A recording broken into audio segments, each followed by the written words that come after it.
Aussie.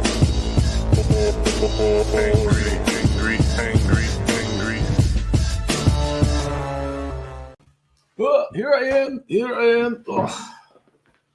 Just made a last minute decision. Wow, I think I've got the color really out of whack now.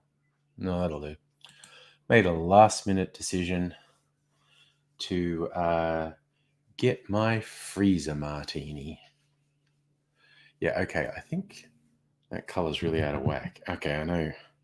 It's the way I normally check it, is I go and look on YouTube and check it out. Hello, Undead Brett and Raiders and Alexander Dow. Facebook jail.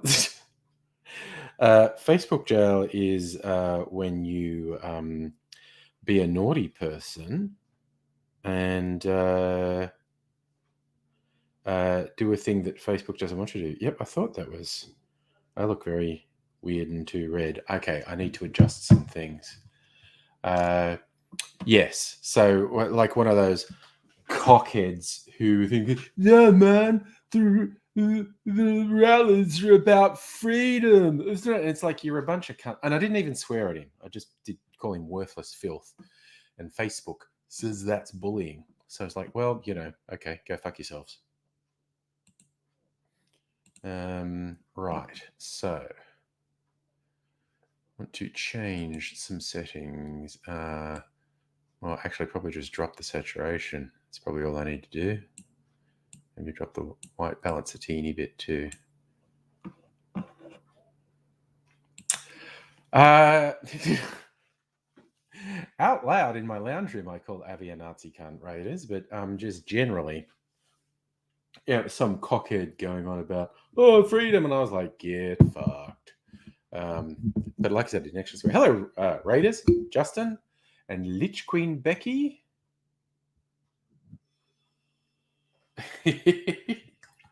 I like that as a description, Becky. Facebook jail's where you go. You don't meet the far right propaganda quota. Yeah, no, because I just told one of these cockheads they were and I get, like I said, I keep saying them, it's fine. Facebook can do that. I don't fucking care. It's weird what sets them off sometimes, though. But yeah, I might have used the term contemptible filth. Like I said, but I didn't swear. I just told him 3 different ways I thought he was shit. And Facebook goes, that's bullying. It's bullying. You can't tell these psychopathic, conspiracy spouting, far right agenda promoting fuckwits that they're a piece of shit. That's bullying.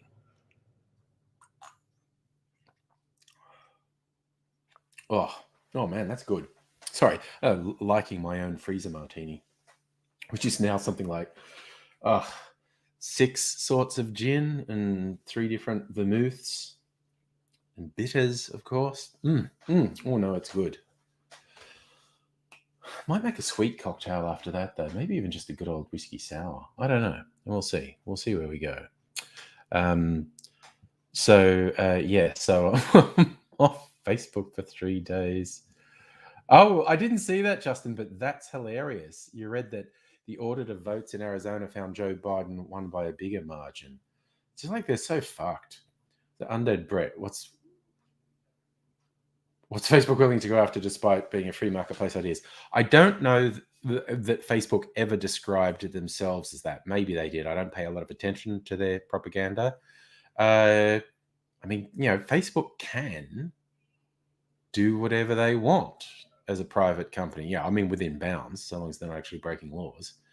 There we go. You're watching football grand finale in solidarity with your ladies' friend, but you're distracted. That's okay. Luke, you were watching the grand final, now watching. Well, that's. Cheers to you, brother.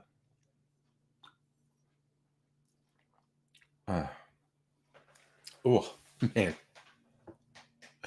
That martini is strong. It's mostly gin. I made it. It's like about 5-1, 5 parts gin to 1 part vermouth. I did remember to put some water in it because, which I guess is not strictly speaking necessary, particularly not if you're a really serious gin drinker. But normally, when you chill a cocktail, when you stir it with ice, it dilutes. A bit of water goes into it. Lich King Biden's up by 69 in Arizona now. Nice. Chris, cooking food. Hope it's good food. Young Mr. Angry actually made pizza. Well, the base was a frozen pizza base and added some stuff on top, and that was good. Luke, you don't care much about Melbourne teams. I just don't really care about the football. Abigail, photos on Twitter.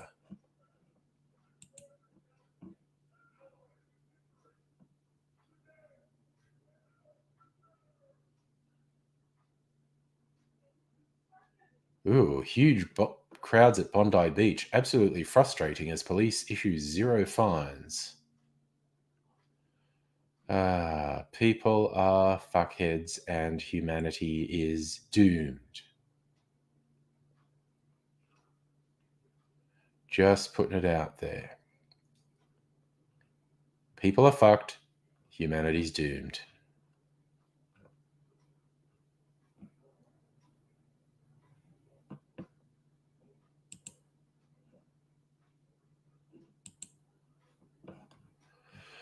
Oh, well, what are we going to do?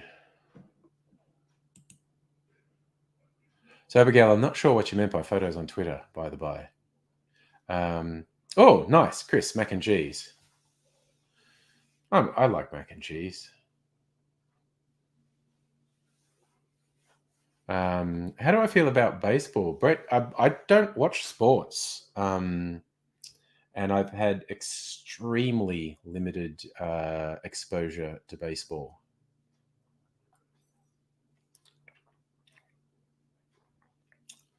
See previous comment to that, Abigail. Oh, you've got a TV set up on a cat tree attached to your computer. Oh, you mean like on your Twitter profile? Okay. Let me have a look. Good Lord, that is quite the setup. I'll share them with everyone. Yeah. Celtic, I mean, Facebook jail for telling an anti-vax fuckwit he was a fuckwit, but I didn't actually say fuckwit. Called him in filth and a few other things, but none of it swearing. But Facebook said that's bullying. So okay, fuck it. Abigail, you enjoyed playing baseball when you were fit. Cool.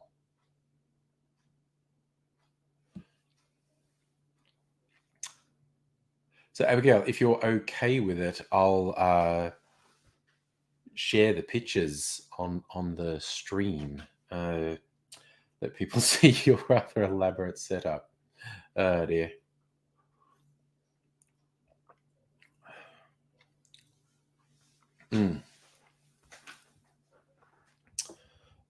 Where's my book, actually? I should. Speaking of drinks, get the book. Oh, Lich Queen Becky, I was being very polite. Very, very polite.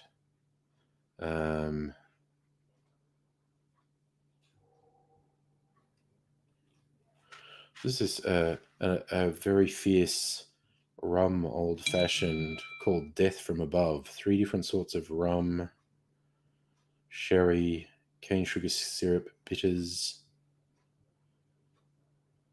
What old-fashioned gin and Saint-Germain. That ding was probably AIDSy. I will look in a little bit.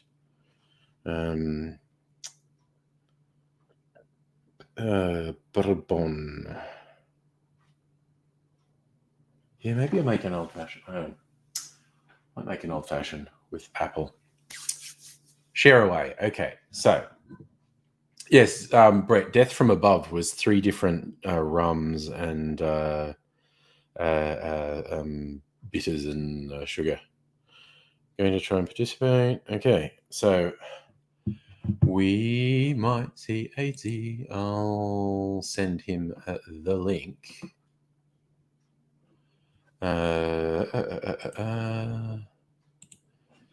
If you think of the age, all right, so that's done. Yeah, Chris, you're right. Facebook wouldn't have any audience if they had to crack down on misinformation about anti-vaxxers. Yeah. Oh my God, Raiders! I just saw in some of their Telegram chats, which have now been just completely infiltrated by people fucking with them. People have started posting like, "Oh, I think the cops put the vaccine in the pepper balls they've been shooting at people because they shot me and I've been feeling all vaccinated for a day. How can I get rid of the vaccine that they put in me?" And it's just fucking with them because they're all such idiots and they've all descended so far down conspiracy rabbit holes. You can just say the stupidest shit and some of them are going to be swayed by it. And hello, Greg, by the way, if I didn't say it. Okay, so I'm going to show you Abigail shared her TV watching setup on Twitter. So the old multi-screen setup, which looks pretty impressive to my eyes. So it's by to be awesome. Oh, Lee, hello. You got your second jab of Pfizer this Tuesday. Good. And then was it supposed to take a couple of weeks for full efficacy and you can feel fully protected?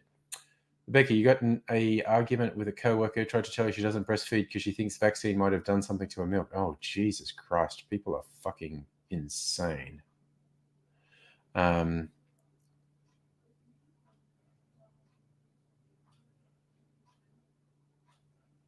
So I'm not sure what that is, right? Is a Telegram user profile, Victoria Police sent them in phrase. Was that the Victoria Police set up an official Telegram persona? I don't know. There's just they're just fucked, and so hopefully, just how fucked they are will just pull them apart.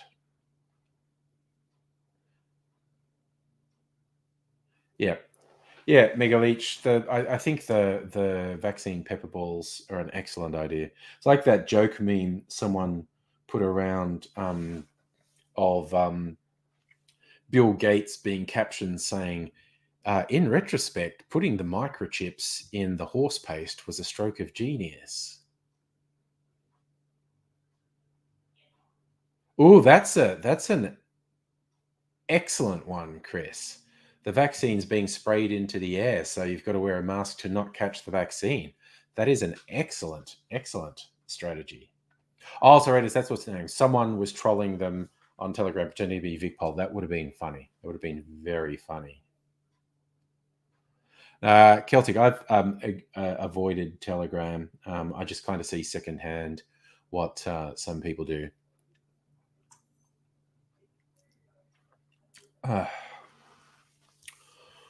Oof, I tell you what. 2 or 3 of those martinis and I would be under the table, I think. Yep, I have made that quite strong. I mean, I like it. That's how I like it. I like a feisty drink. Yeah, Justin, that would be the other thing, shooting vaccines at them with tranquilizer guns. I'm sure that's actually quite unsafe. Then again, so is other shit the cops do with their pepper spray and the baton rounds and whatnot. Brett, used to pity anti-vaxxers, now just sick of them. I'm angry at them. I am ferociously angry at them because they're fucking pieces of shit. And they're increasingly threatening medical staff. And here's one of my predictions that I desperately want to be wrong and I don't think will be wrong. As like the clock is ticking. The most likely place for this to happen is America, but it's not necessarily going to be it. It's not necessarily going to be limited to there. But some of these fuckwits are going to kill medical workers because they're geeing themselves up to do that. Was that just a thank you from Easy, or was that something else? Right. So now I'm going to take the piss out of him when he gets here because his message says, the second I get my shit together, I shall get straight on board. So clearly he's never getting here if the precondition is him getting his shit together. I'm absolutely going to rag on him when he gets here. Yes, Chris, Saturday night, getting a bit perky with the drinks. This being my third night of streaming where I don't have to get up in the morning. I think I was being pretty responsible. I went to midnight on Thursday, 2 a.m. as usual on Friday. Who knows tonight? Tonight might not be that late. I don't know. Open-ended. We'll see what happens. Yeah, exactly, Black Metal Heart. The extremists have murdered abortion providers before, so they will do it. There was a vaccine gun in Fallout called the Syringer. Fires needles at enemies. Will inject them with whatever drugs you have on you. Oh. It's an interesting prospect. Luke, what restrictions will there be on unvaccinated people? Well, it's going to be difficult to enforce, but certainly a lot of venues are going to have rules about people having to be vaccinated to come into them. And that's going to have the unfortunate effect of these fuckwits causing violent incidents at venues, at people who really don't deserve it. That's another one of my predictions that I wish would be wrong, and I don't think it will be wrong. When places are open with rules of, no proof of vaccination, you can't come in, these fuckwits will do something violent. Celtic King, we should stay here 24 hours. No, we shouldn't, because I have a life. And I think there's some limit even on YouTube streams, possibly 8 hours, but I'm not sure. Actually, I don't think Twitch has limits, does it? I could be wrong on that. Nice. Lich Queen Becky finally getting a federal vaccine mandate in the US. Yeah. And yes, Justin, the Murdoch media empire is very much responsible for a lot of the misinformation. Okay, it's my fault for putting that in the heading, and I am going to have to answer it 100 times. Safa, I went off at one of these fuckwits who are going on about, oh no, the protests are about freedom. The police prove we were right. It's just like, get fucked. And I didn't swear at him. I just said he was filth. That's what I thought, Abigail. People on Twitch have done 24-hour live streams, so maybe Twitch doesn't have a limit.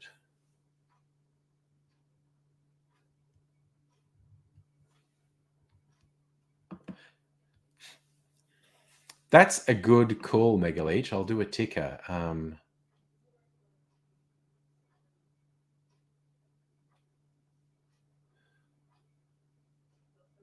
Let me do that. I gotta write a banner. I just have to remember to do it. I'm in Facebook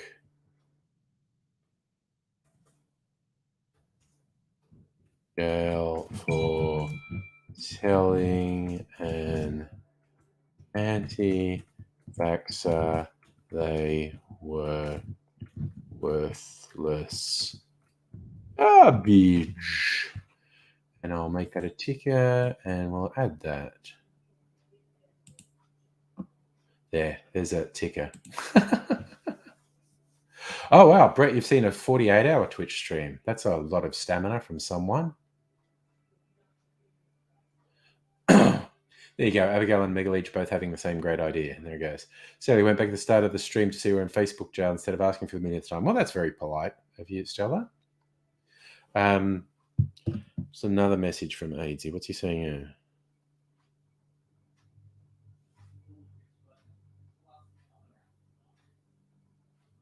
So I don't know if he's watching. I don't know if he's watching before he joins or whatever. So how many days am I banned for? 3 days, I think. I don't know, something like that. Black Metalhead, I did hear something about someone dying after a long stream. I don't know what that is. Becky, you'd watch someone stream Persona 5 for 120 hours, but that was split into parts. Yeah, I think various studies that the US military and others have done said that after 72 hours of sleep deprivation, you start to hallucinate. I still think it's hilarious that there isn't an absolutely clear answer of why we get tired and need to sleep.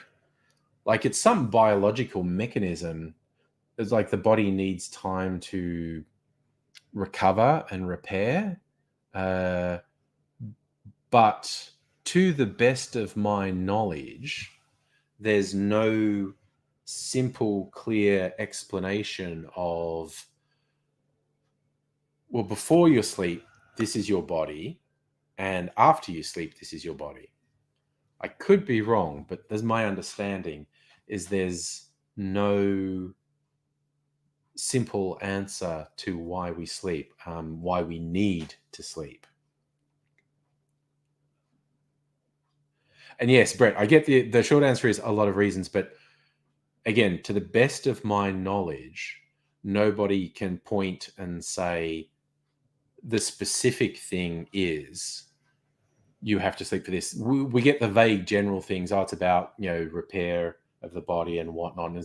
But I don't think anyone can cover what do you call it? Just a simple answer. Justin, freedom of speech shouldn't cover lying. Depending on what you mean by lying and the context, it often isn't. Like, particularly if your lie involves slandering or defaming someone, I don't think anyone protects defamatory speech. Like, you can be prosecuted for defamatory speech. Yes, like I know, Brett. Yeah, that's actually the thing. We know generally it's important for cardiovascular health and all those things, but we can't actually say why. We can see the negative effects lack of sleep has, but we don't know why sleep fixes those things. I just think it's weird. Abigail, you heard the best answers. The brain needs to consolidate memories among various memory centers, rewiring some neural connections. And I think that's a thing I've heard posited too, Abigail. But again, the medical peeps and scientists can't point to a bit of the brain and say, like, this bit of the brain is doing this. Like, that's a hypothesis. that's Lich Queen Becky. That's a good line. Being right's more important than being free to be wrong. Yeah, but and the other thing about lying, I think, and I don't know if this can affect private citizens, but I think certainly, like at a media level, if deliberate disinformation causes harm to someone, I think you can face consequences to that. There can be repercussions of deliberate disinformation causing harm to people. I see, Justin, the Murdoch scumfucks skate around it by consistently going, it's opinion, it's opinion. And but clearly, by any rational, objective measure, Murdoch media worldwide are just horrifically, I'll say mendacious, because that sounds like I'm smarter than if I call them lying cunts. So, yes. So I think you're right. Turning it off and turning it back on again also applies to the brain. I think that is spot on.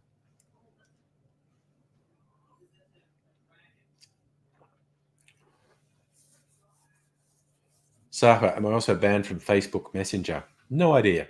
Probably. Yeah, because they won't let me message people or whatnot. But it's, yeah. I'm not even that bothered. I'm just really having a joke about it. Because, like, yeah, whatever, fuck it.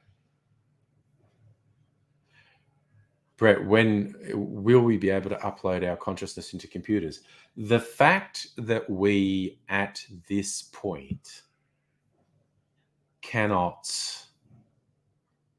adequately define what consciousness is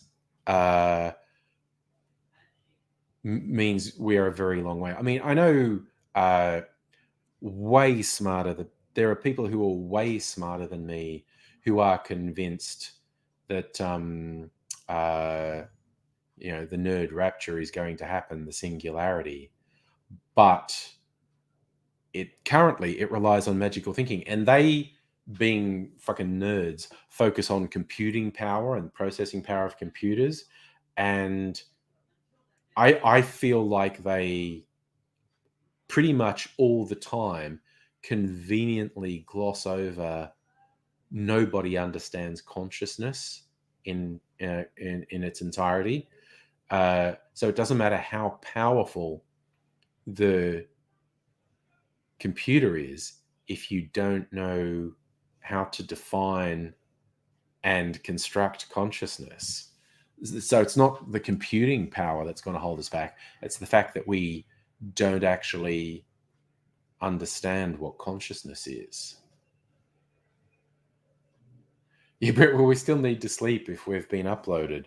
There's a fun series on Prime called Upload, which is about a various thing. It's like a computer afterlife, and they're having a lot of fun with the glitches in it and whatnot.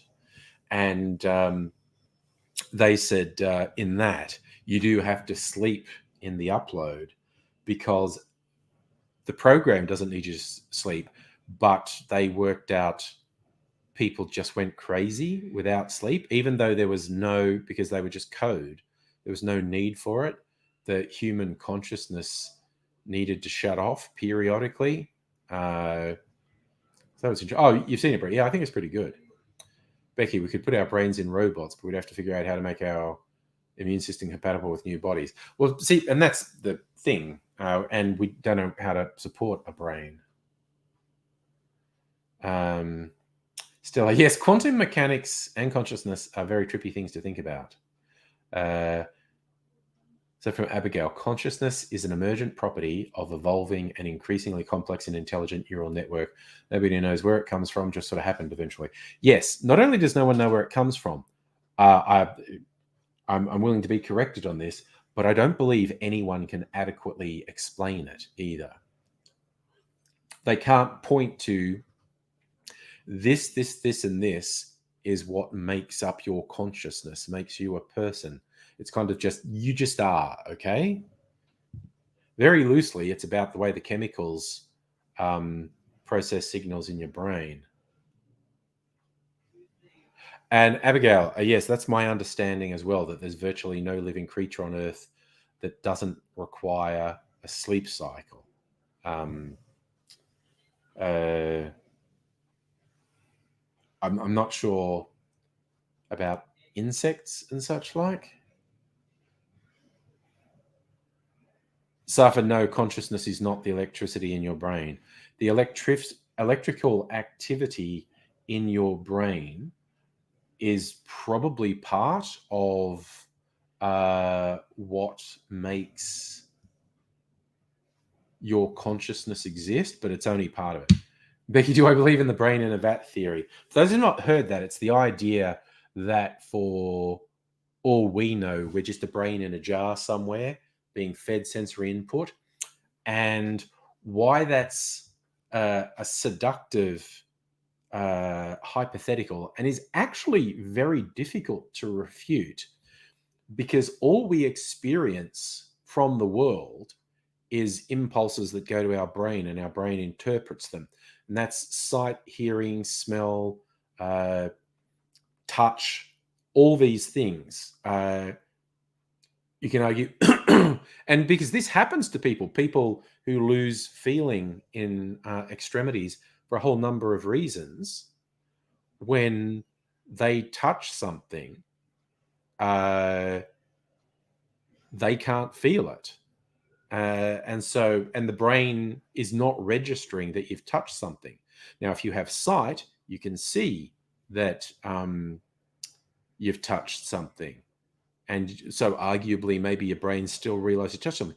But then if you're blind or if you're in the dark, what you would feel is resistance against your muscles. You couldn't feel that you were touching something, but you're unable to continue to move in a particular way because there's resistance to your muscles. So you could extrapolate from that you're touching something. But the fact that our entire perception on the world is based on how our brain interprets signals. And we know categorically brains function differently and so process input differently. People smell, taste, and feel things and even see things differently. People see colors differently. People hallucinate in certain cases. So your brain's just wildly fucking unreliable, which is why the brain in a jar theory is kind of seductive and hard to refute. Oh, nice. Abigail, you did neural networks at uni. Was going to be the focus of your computer science PhD. Nice. Well, let's know how artificial neural networks work. Micro's B, you've been banned on Facebook a dozen times. I think I'm up to 4 or 5, I think. Abigail, you're going to use some diagrams to explain. Nice. You have 5 different accounts. Yeah, they can lick my ass too. I don't care enough to have multiple accounts. I literally only have one. Brett, what would the red pill in a brain vat? Sorry, what would the red pill be if the brain in a vat theory is true? Suicide. Okay, so if we're going, red pill is see the truth. No, it wouldn't necessarily kill you, but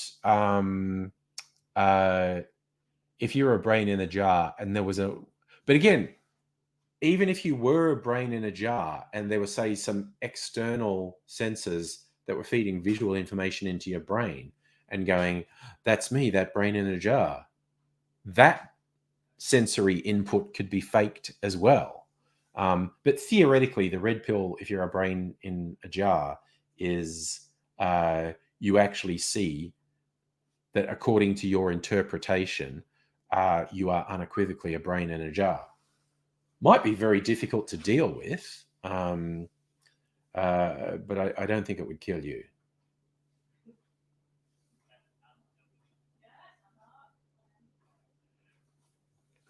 Yes. You see, Safa, it's not a joke when it's a thing that fucking lunatics are saying seriously, Ere. It's and this is not on you, but there are a bunch of websites that call themselves satire websites because they all want to be the Onion, and all they do is run stuff constructed to look like a news story, but it isn't true. And it's like, well, that's not satire.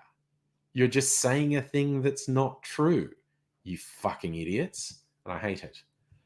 Lich Green Becky, you think brain in a jar theory is bunk? Fun to think of. I agree.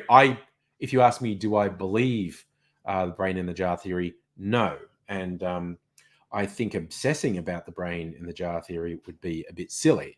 I don't believe that to be the case. But I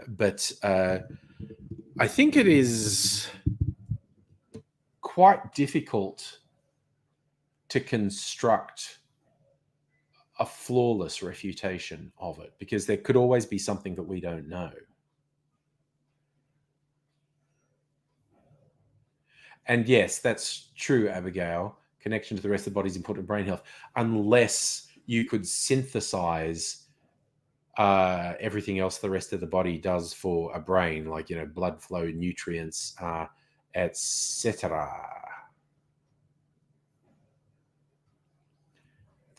Oh, Brett, yeah, I think I've seen multiple Onion articles come true. You think about the simulation hypothesis doesn't keep you up at night. I mean, I think my favorite thing about simulation hypothesis or brain in a jar hypothesis is if you think about it seriously, it should encourage you to always cast a critical eye over your perception of things. How you immediately perceive something stands a very good chance of being flawed, if not outright wrong. Becky, you're excited for 5G, bringing us one step closer to realizing Tesla's dreams for wireless power. I quite like the idea of 5G, fast mobile internet. Who knows? Oh, okay. Now, Abigail, you want to freak us out. You've been kept up at night by vacuum decay. That shit's scary. And I don't think I know what that is. I could look it up because we're on the internet. Oh, God, Micro, were you seeing news stories about the protests in Melbourne? Fucking right-wing media, particularly around the world, has gotten obsessed with Australia. That's for vacuum decay, the ultimate catastrophe. Well, that sounds fun. The ultimate catastrophe. If the universe dies, this is the most efficient way. Every once in a while, physicists come up with a new way to destroy the universe. The Big Rip, or ending of space-time, heat death, expansion to a cold and empty universe, and the Big Crunch, reversal of cosmic expansion. My favorite, though, has always been vacuum decay. It's a quick, clean, efficient way of wiping out the universe. To understand vacuum decay, you need to consider the Higgs field that permeates our universe. Blah, blah, blah. I think there's oh, no, it's gone. Where'd it go? Higgs potential determines whether the universe is in one or two states, true vacuum or a false vacuum. True vacuum is stable, low energy stable, like sitting on a valley floor. False vacuum is being nested in a divot in a valley wall. A little push could easily send you tumbling. Universe in a false vacuum state is called metastable because it's not actively decaying, but it's not exactly stable either.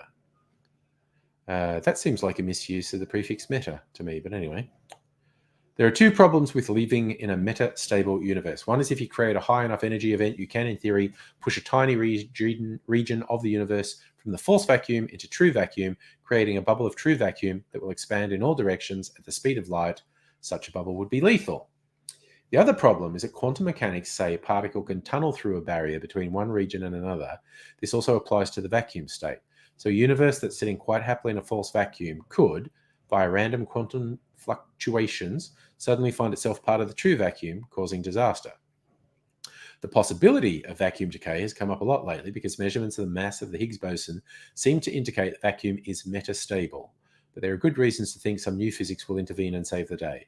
One reason is the hypothesized inflationary epoch in the early universe, when the universe expanded rapidly in the first tiny fraction of a second, probably produced energies high enough to push the vacuum over the edge into the true vacuum. The fact that we're still here indicates one of three things. Inflation occurred at energies too low to tip us over the edge, inflation did not take place at all, or the universe is more stable than the calculations suggest. What would happen if vacuum did decay? Walls of a true vacuum bubble would expand in all directions at the speed of light. You wouldn't see it coming. The walls can contain a huge amount of energy, so you might be incinerated as the bubble wall plowed through you. Different vacuum states might have different constants of nature, so the basic structure of matter might also be disastrously altered. But it could be even worse. In 1980, theoretical physicists Sidney Coleman and Frank DeLuca calculated for the first time any bubble of true vacuum would immediately suffer total gravitational collapse. They say, this is disheartening. Fucking nerds. Possibility we're living in a false vacuum has never been a cheering one to contemplate. Vacuum decay is the ultimate ecological catastrophe. In a new vacuum, there are new constants of nature.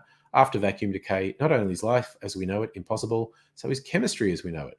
However, one could always draw stoic comfort from the possibility that perhaps, in the course of time, the new vacuum would sustain, if not life as we know it, at least some creatures capable of knowing joy. This possibility has now been eliminated. So yes, it's I think oh yeah, Abigail, you want to come on the stream and explain it? Yes. I thought you were watching the football. Sorry, I just read it.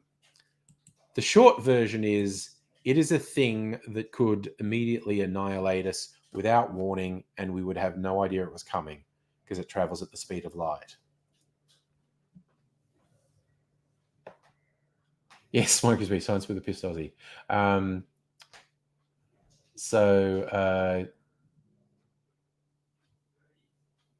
There's a theory that it dooms you by just hearing it. Nice. Yeah, well, I mean, and that's a universe level annihilation hypothesis, but us weird little bugs on the surface of this rock, I don't know. There's 1,000 things that could wipe us out with almost no warning. So enjoy your days, kids, because you never know how many of them you get.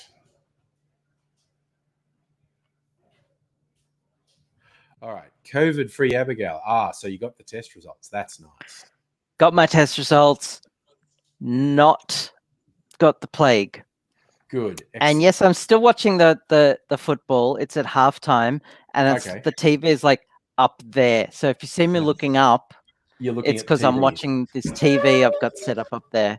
All right, that's fair. So vacuum energy decay, vacuum decay. This is a fun one because it used to keep me up at night, but it's not as scary as you might think, because you would die instantly without even knowing it. You were just I was about gone. to say, If there's no you point don't being see it worried coming, about it. yeah, exactly. You literally cannot see it coming because it travels at the speed of light. Which has the speed of light has nothing to do with actual light, by the way. It just so happens that photons travel at this speed. A more appropriate name should be the speed of causality. Oh, okay. Which has nothing to do why it's a C, oddly enough. But are you familiar with how the Figs mechanism works? Let's say no. Okay, so there's this quantum field theory. Each fundamental quantum particle is a field that permeates the universe. Think about the Force, except from Star Wars, but it's like 20 odd fields all interacting with each other. It's an electrical field, a magnetic field. There's a quark field, a gluon field, etc., etc., all interacting with each other in certain ways. And an excitation in the electric field is an electron is made, and that's the electric field. The Higgs field is this really weird field. It's ultra high energy, except that they couldn't detect it because they needed like stupendous amounts of energy to find these Higgs particles that the transport particles of the Higgs field. So the Higgs field is responsible for what we call matter, which, if you're aware or not, is kind of important to our daily lives. This concept of stuff. If a particle doesn't interact with the Higgs field, it's considered to have no mass, and must travel at the speed of light. Okay. So at this point, my knowledge gets a bit hazy because there's something to do with interacting with the weak nuclear force, which is also responsible for radiation and neutron decay and proton decay and all that. But particles that interact with the Higgs field, what happens is the analogy is that they slow down. But they don't actually slow down. But it's a good analogy. Think of it like there's this crowd of people, right? You're at a party, and you are famous, and so everyone wants to crowd around you, and you find it really difficult to move through the crowd. That's high mass. Whereas if no one knows you and you're just a nobody, you find it much easier to move through this crowd. Yeah. And so you get less interactions with the Higgs field and less mass. Okay. Okay. That's a good analogy to have about how the Higgs mechanism works. Okay. Now, the Higgs field is weird in all the other quantum fields because it isn't. It's at a what they call metastable. It's at a local minimum of energy, Yes. but not at a global minimum. Okay. So you can have energy levels and that, like, if you plot them in a graph, like you can have like an energy level down here at this point in space, and then a higher level, and that's your local minimum, and particles can sit in this minimum amount of energy, and then they require more energy to get down to this global minimum, and that's like your vacuum level of zero energy. So the Higgs field appears to be in this like local minima of energy. Okay. And that's how we get mass. That's how there is stuff. Because the Higgs field, yes, that's how matter, energy becomes matter. Because the Higgs field in our region of the universe is at this local minima. And if it was at this global minima, having not actually seen what you look like, I'm sure that you are still just as beautiful as I think you are. Yes. Stella. Also, it's been COVID and we've all been eating lots. So yeah. So yeah, our region of the universe, the Higgs field is at this local minima, not the lowest level it can be. And that shit is scary, because if it was at at this lower energy level, matter couldn't exist. We would just everything would turn into energy. Right. And it would propagate, and that's why they have these like the concept of these vacuum bubbles that expand at the speed of light, because like one Higgs particle or one area of the Higgs field dropping into this lower energy state would propagate to the rest of the field, and it would destroy everything around it. So if the Higgs field is real, they have detected it. Is the universe its accretion disk? That question doesn't compute. Okay. The universe isn't in the shape of an accretion disk. An accretion disk is what happens when you have a bunch of matter, dust and particles accreting in around a gravity well. Okay. And it becomes a disk because of conservation of angular momentum. But at the scale of the universe, there's literally parts of the universe that are so far away from other parts that the expansion of the universe is so fast, it's faster than the speed of light. So they're literally over the horizon of causality. So the universe can't interact with itself past that horizon of causality, which is getting smaller and smaller as the universe's expansion is accelerating. So that kind of scares me. That leads to the heat death of the universe. And one of our ends. The expansion.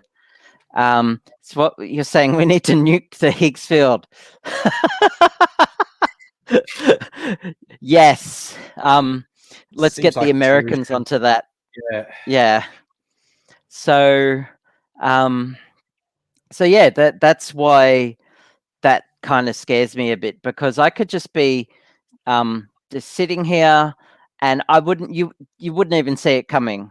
Your body would just dissolve into energy before you saw this wave of energy approaching, and it would be you would just be sitting here. All of a sudden, as the wave approaches, all the matter, E equals mc squared, which is Yeah. why nukes are so big. All the matter would instantly turn into energy, creating the biggest explosion ever, bigger than like super giant fucking supernovas. Mm-hmm. Would happen at like in a wave coming towards you, but you wouldn't see it because it's traveling at the speed of light, and all of a sudden you are just energy, like matter would just collapse. And that just doesn't happen. That doesn't happen just to matter. It happens to the very fabric of space. So it can propagate in a vacuum, the classical vacuum of no matter, even though vacuum isn't empty. Yeah, so That's it. and scene. I'm That just is fascinated. vacuum decay. I am fascinated with how many Higgs jokes Stella has. Yeah, soft spot for Higgs matter jokes. It's the spot that doesn't interact with the Higgs filters.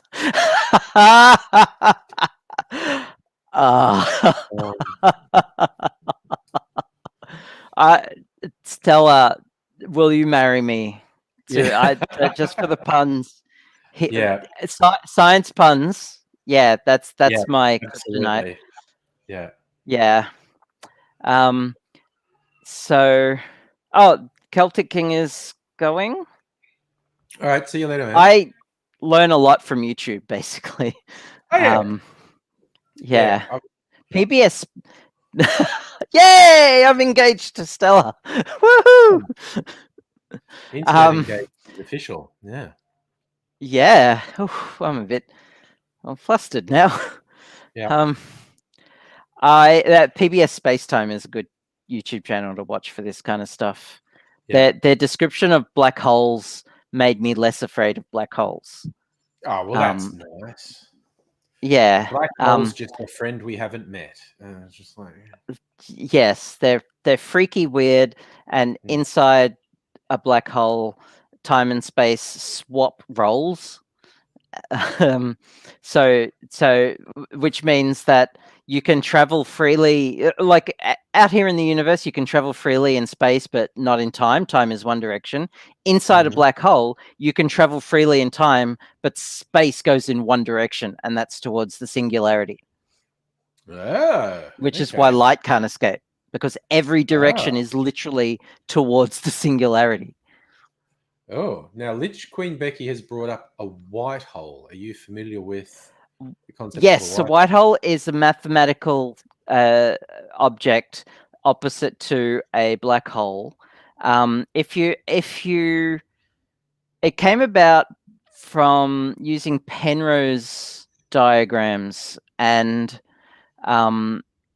it's a mathematical concept. When you chart it all out, there's this other side of a black hole. In this, a Penrose diagram basically charts all of time and space from the past to the future in one diagram, and it's obviously logarithmic and mathematically it's a thing. A white hole. Raise a star cell. I love it. We've never seen one, and they're not a thing.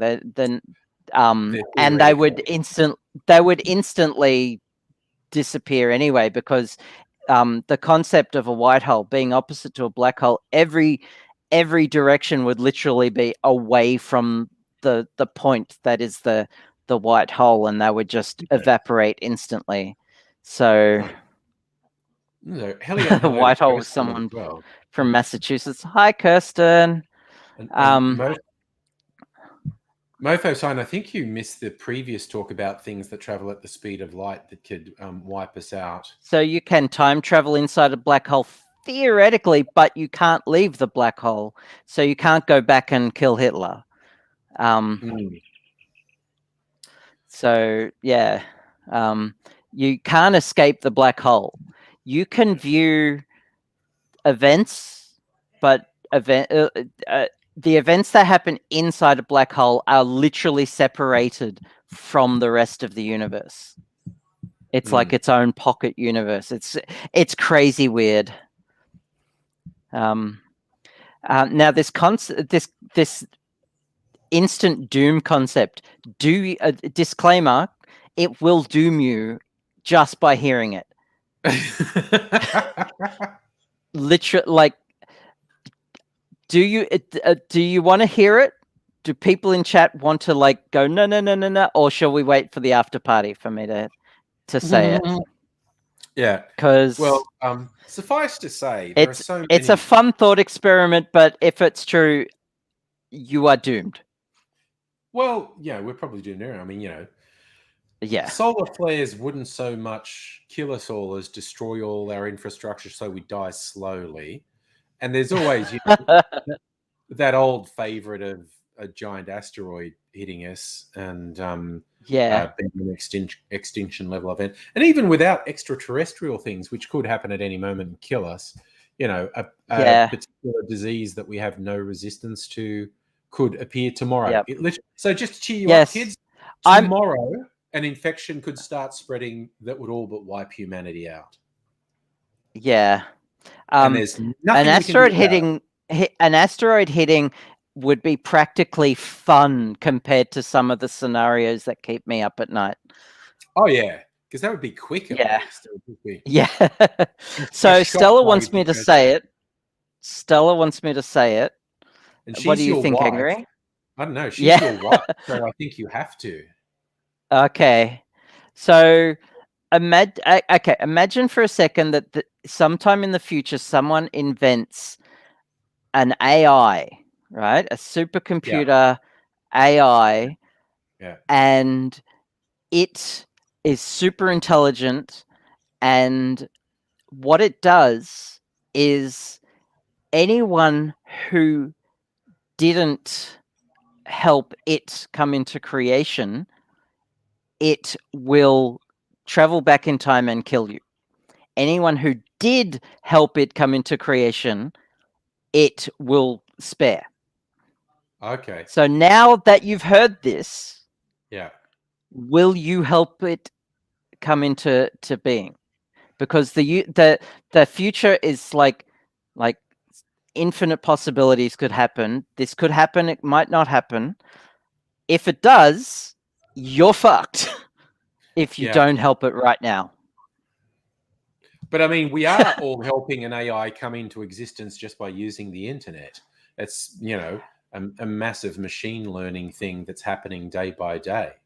I guess. I didn't do it justice because the way it was described to me it sounded a lot more malicious. But if you're not actively trying to make this thing happen, it will, when it becomes a thing, it will come back and just like skull fuck you, or something. It will bend you over and extract your spine via your anus. Yeah. Well, I mean, if you... that's the thing. So if you're not doing anything right now to actively help it, you are doomed. Just by hearing of its existence. And before I told you, you had no idea of its existence. Therefore, you were fine. But now that you know about it, you have to decide whether you help it or not. That's what makes it so scary. Yeah.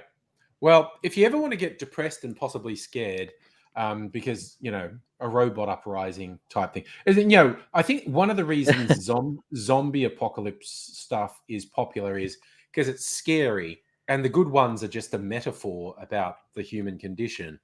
But also, it's not possible. The concept, it's a logically unsustainable thing. For you to go zombie apocalypse, you just have to switch off the critical thinking part of your brain because it makes no sense.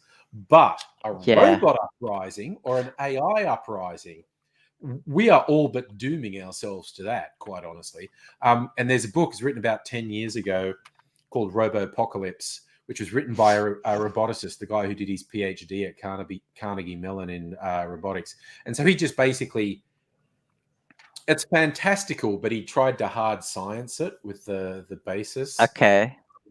And it's depressing as fuck because the AI through robots, because it was set slightly in the future, so all cars are self-driving, and there's sort of robotic helpers in the house and whatnot, and they just fucking kill everyone. So the AI has taken out 90% of humanity on the first day, and it's just like okay.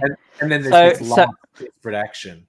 So, on the topic of AI uprising, see, I already I already picked sides when I started my computer science degree. Skynet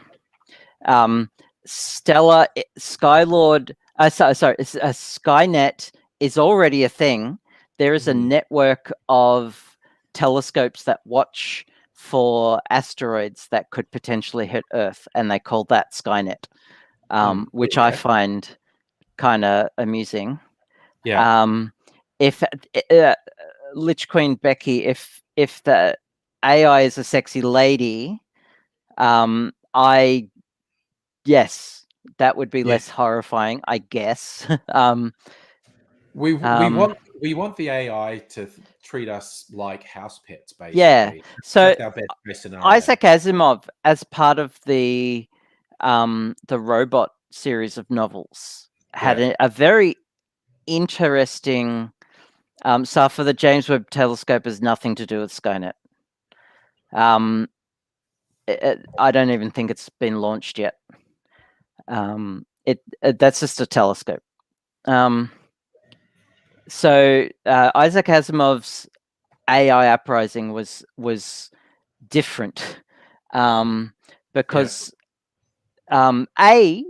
the concept of computers and robots was very different back in the 50s when he wrote these. Yes.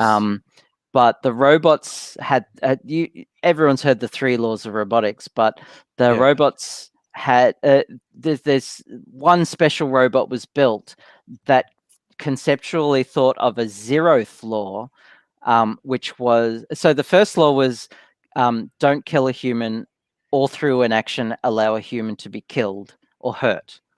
And the rest have to do with safety and compliance. But the 0 was concerning humanity as a whole. And by inserting that, the robots, what they did was try to keep humanity in a kind of like safety bubble, and they just stagnated.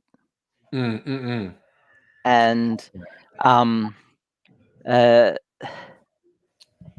so it took humans to reject robots to sail off into the galaxy, and the robots actually, what they did in the book, spoiler for a 60-year-old novel series of novels, they set off a chain reaction in the Earth, which is to this day the Earth is hot because of radioactivity.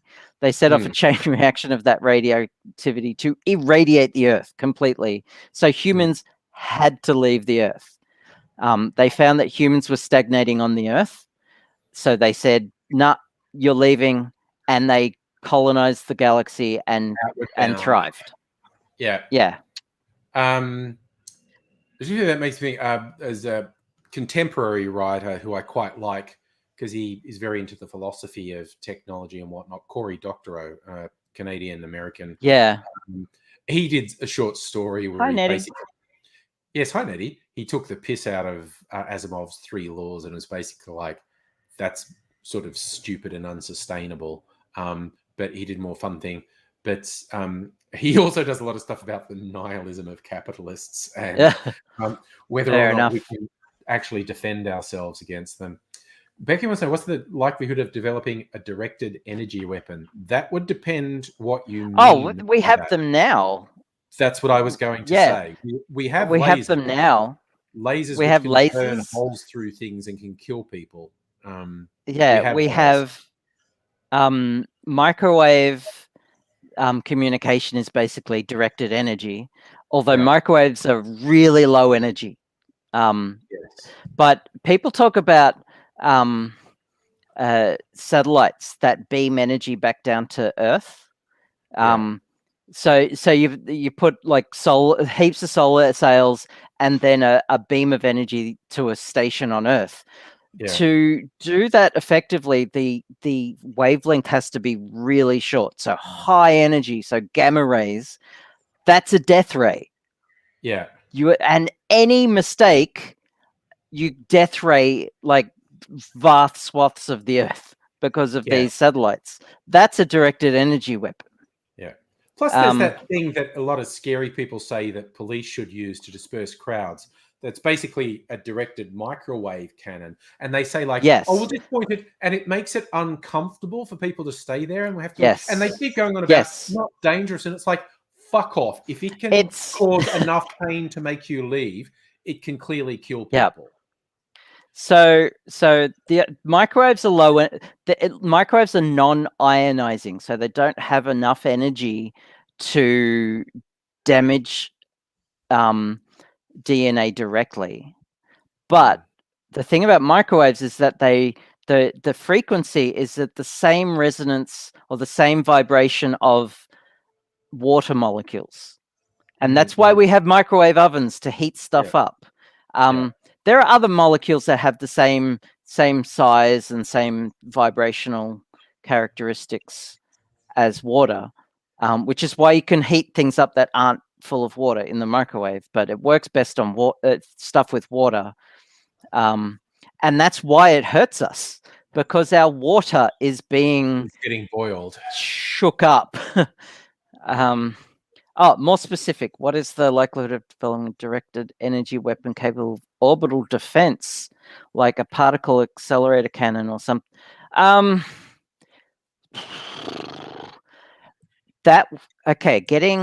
So not my field, but like particle accelerators are high, like lots and lots of energy, and they're huge. So a particle accelerator small enough to be put into orbit, and it takes a shitload of energy just to get every kilogram up into orbit. A particle accelerator in orbit would be so small that it wouldn't really do much.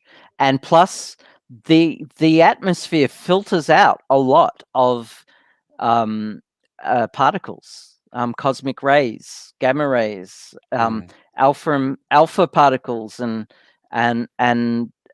for solar wind. It would be like pretty impractical to use a directed energy weapon from space that wasn't like a laser. Because so we do projectile weapons anyway. So projectile weapons, absolutely, and kinetic energy weapons are the shit, because the speeds involved. You just throw rocks. You like throw rocks at the Earth, and that it's fucked. A lot of ballistic defense. Sorry, Angry, I didn't mean to cut you off. I'm not breathing between sentences. I'm doing an AIDSy. There's anti-ballistic, anti-satellite ballistic missiles that they don't even have explosives. It's just a block of stuff, a block of metal. But because the satellites are going so fast to orbit, all they have to do is intercept them, and the kinetic energy is enough to destroy them. Yeah, I was going to bring up, there was a good sort of mini comic series called Global Frequency, written by Warren Ellis, who's a very good writer. not a great person, but a very good writer, and he had this thing called Global Frequency. It was a sort of secret worldwide organization of people who were experts in different things, and the whole thing is they're preventing. They're the last line of defense against these apocalypse events. Yeah. It's. I mean, the fact I know it's been optioned for TV, but no one's. It's designed to be 1 hour TV shows where these guys have 1 hour to save the world. They had one where a military satellite. I forget exactly the setup, but some bad people actually instigated a protocol to arm this weapon that was in orbit, and it couldn't be stopped. And so an amateur space person had to go up in their untested rocket to try and dismantle this satellite. And what it was, and this is apparently a weapon for which an actual design definitely exists. Whether or not it was ever built is another thing, but it was a kinetic energy weapon, and the projectiles were these carbon rods because they'd survived re-entry at speed. And it's basically the world's biggest slingshot. And it was intended to physically be above its target and then just fire these projectiles. And they build up so much speed, when they hit the ground, they explode with the force of a nuke. And kinetic energy. These were targeting American cities because it was a product of a particularly weird theory that you might need to depopulate the earth at some point. But something went rogue. But yeah, it was really quite fun when someone like describes how this is going to work. It's like, say, kinetic energy is amazing. Throw a rock hard enough, and my God. Well, I mean, I love this question from about the plasma weapons. Yeah, superheated plasma. Okay, so the plasma is just a gas that has it's at such a high state of energy that the electrons have are flying around everywhere. I don't know where the echo is coming from because I'm not hearing one, but that's okay. Oh, I heard it as well. It's gone now. So there's a fun little thing you can do at home. Is the echo still happening? Because I can't hear it anymore. I never heard it. Okay. There's a fun little thing. You can cut a grape. You can get a grape and like cut it in half, but still connected at the bottom. So cut a slice into it and open it up a little bit, put it in the microwave, and you actually create plasma inside the inside the grape. Yeah, I've seen the superheated plasma. So I would say fiction, but like, what material do you make the plasma out of? What gas do you ionize to create the plasma? How do you contain it? And then how do you project it at someone in a coherent blob so that when it hits them, the energy hasn't attenuated or dissipated as it's getting there. So one of my favorite computer games growing up was XCOM. The original XCOM had a great in the chat. There was a great explanation for plasma weapons where it was like the rifle had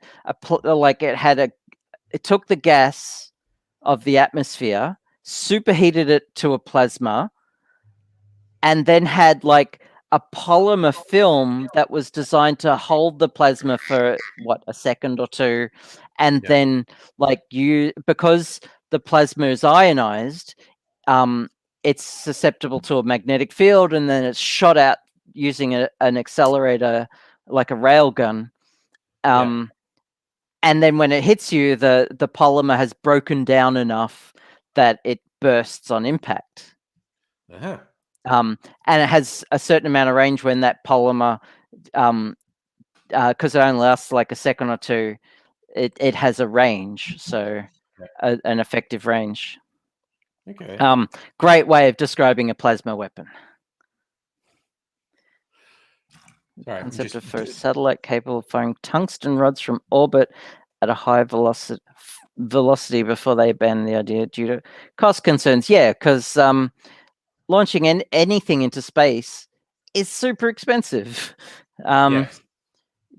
And plus, how the satellite, because it's kinetic energy, the satellite would be knocked out of orbit, or like its orbit would change every time it fired. It would be it's possibly a Thanks, single use thanks, weapon to Newton. do that. Yeah. Probably a single-use weapon, yeah.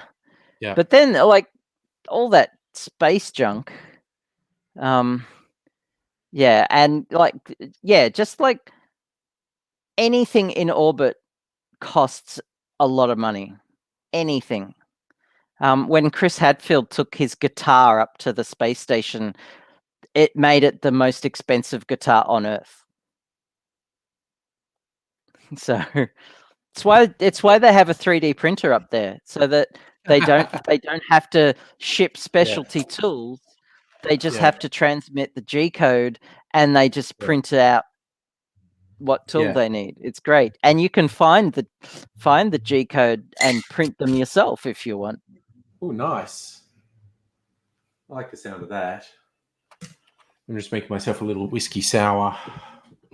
And I was being nice to everyone and switching off my microphone while I was shaking ice. And I think that's enough niceness to people. Now I have to be mean and bring AZ on. So AZ! Okay, I'm gonna pass the ball on to AZ because now like this football game is getting exciting. Ooh, okay. And I have to be here for my lady friend who is a Melbourne Demon supporter, and I've been chatting with her all night. So I've done my science rant. I don't know if you caught all of that, AZ. No, I really didn't. But I can give you tips on finding where the G code is.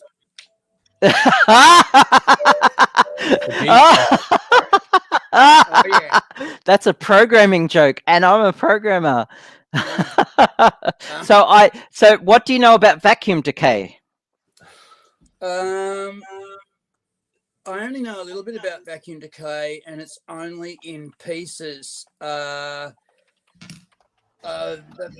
first version was in the Second World War when they were talking about valves, and it was a concept that valves were new and they were fabulous, but they weren't being made amazingly.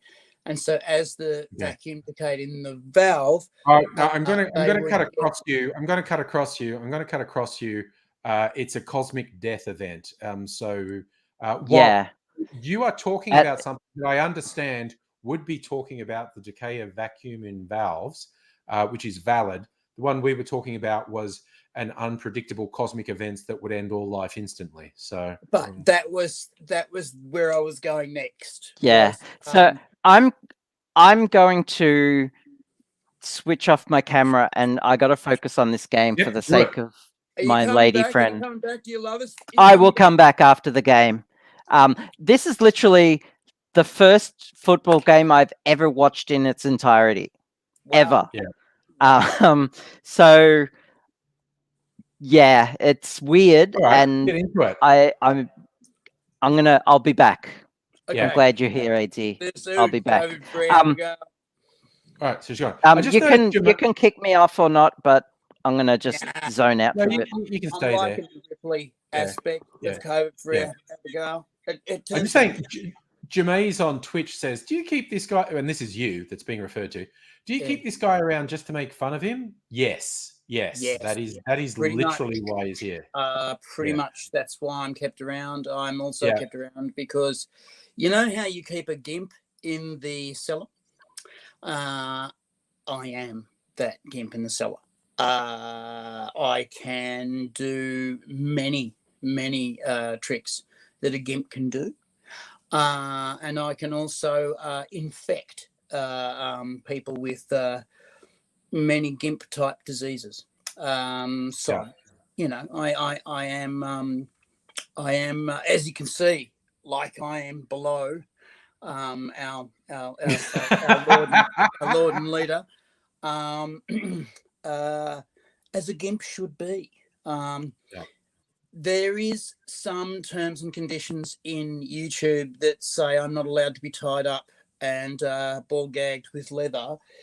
Hmm. So I'm allowed out Missing during yeah. live streams, but I'm put back in. When that camera goes off, I'm straight back in. The guys come in and hit me with the steel chains, and I don the bridle. Mm. It's the way it goes. That is absolutely the way it goes. What's been happening in your world since last night? I had another seizure. Oh, okay. I had one today, and yeah, that's not getting any better. Bummer. So I'm gonna maybe do something about it tomorrow. I've got to actually get hold of Boss the House, and I've got to reinstate the 12-hour rule. The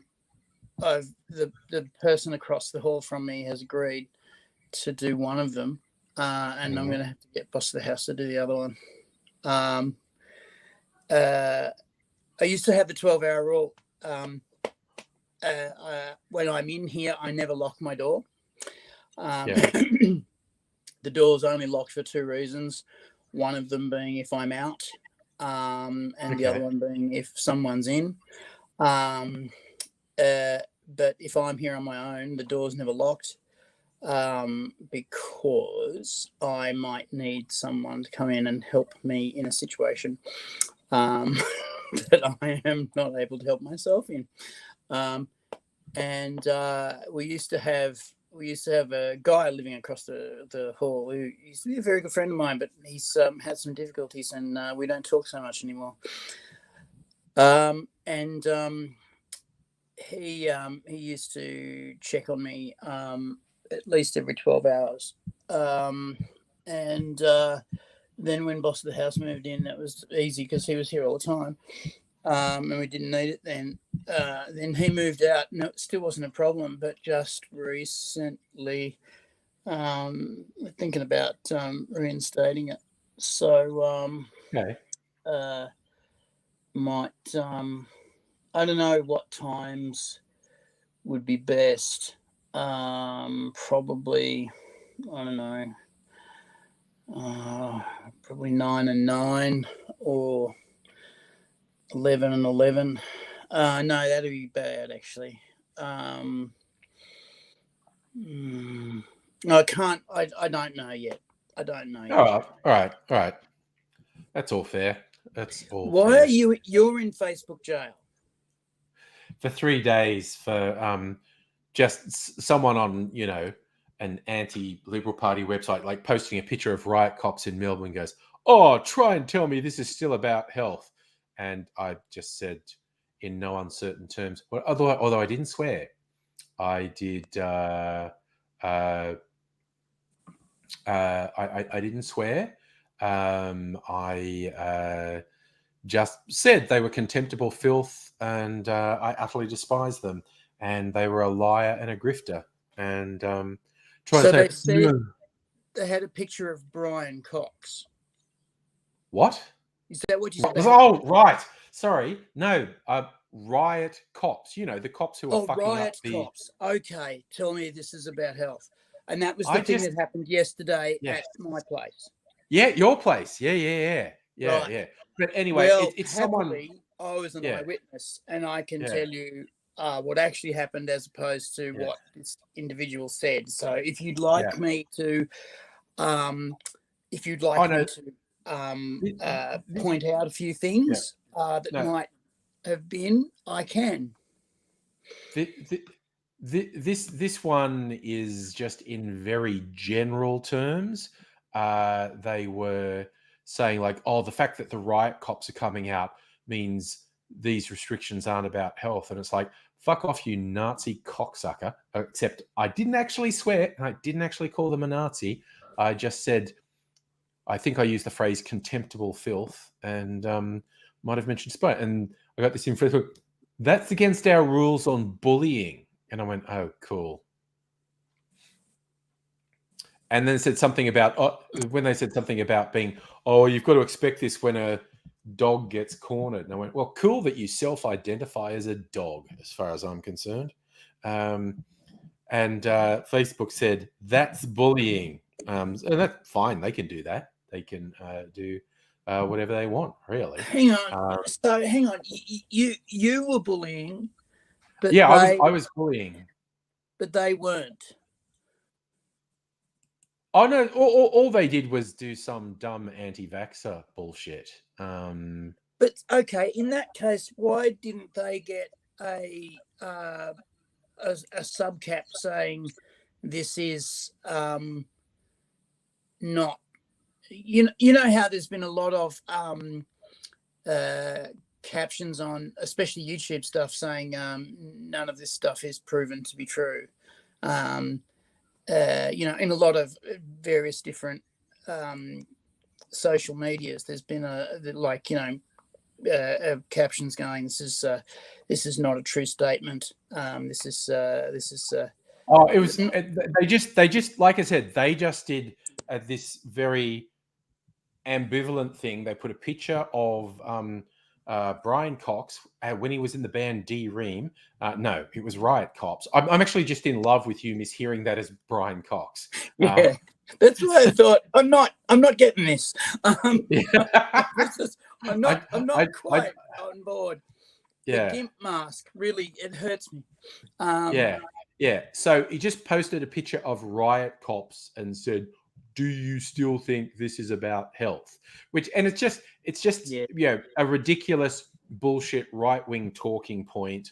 And it's just like, based on all these people I've had the misfortune of seeing behave, this guy is just a right-wing troll and is trying to hijack, like the rest of them, hijack the fact that, I know people are tired and frustrated and all those sorts of things, and trying to essentially manipulate them into swallowing more and more extreme right-wing talking points.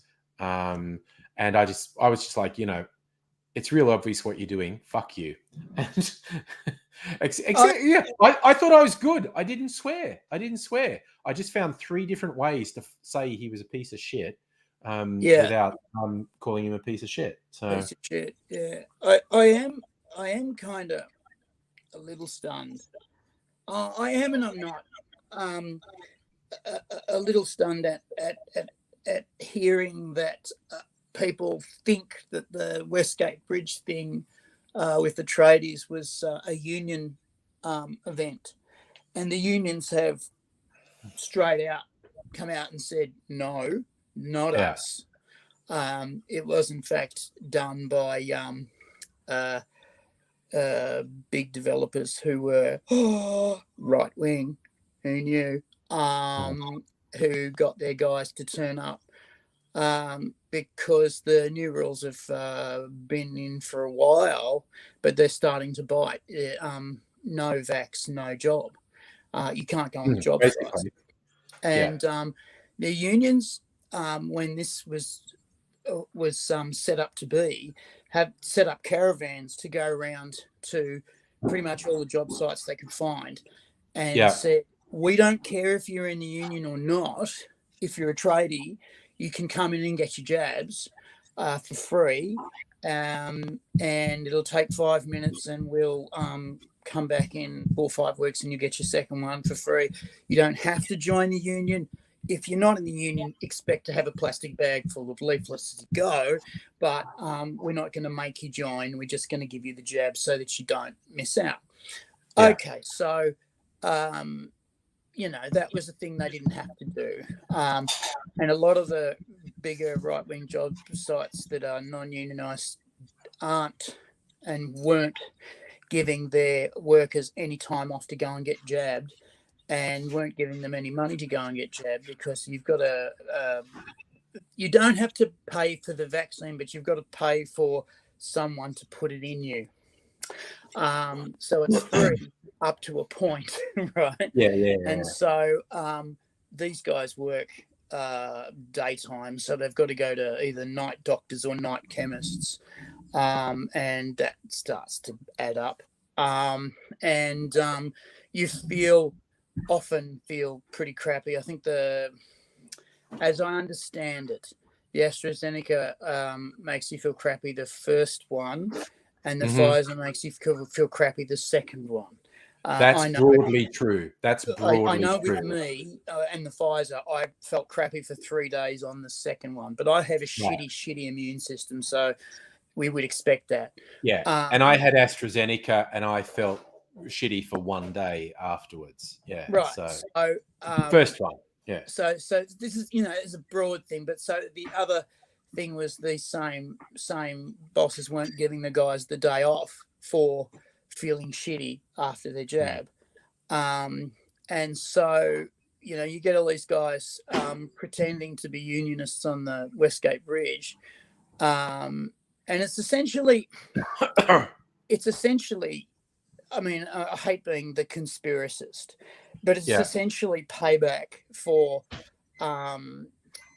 Andrews turning around and saying, fuck you, ScoMo, fuck you, Gladys, for stealing our 400,000 shots, and what a bunch of cockheads you are for giving us the virus in the first place. And it's essentially payback for that. And also another neat dig at the unions. So, that's come on down, but that's sort of, that hasn't got a lot of traction because the unions particularly have been quite vocal in saying this, we had nothing to do with this. And they also cleverly said, what motivation would we have for doing this? We're all about health and safety. Why would we do this? Because it's shutting down jobs. No, we've been very careful about making jobs go. A lot of our jobs are hospitals, and you can't shut down hospital jobs. They must keep going. So we've been very careful about making jobs keep go, and making our jobs continue to go, and been bending over backwards to make that happen, and using our own money to do it. So why would we complain about having no jobs? And of the individuals who were at those protests, there were clearly some union members there and some genuine tradies there, but the thing overall has been hijacked by opportunistic anti-vaxxers and far-right agitators. And the far-right agitators have broadly seen the anti-vax movement as a bunch of gullible fucking paranoid morons who are ripe for the plucking.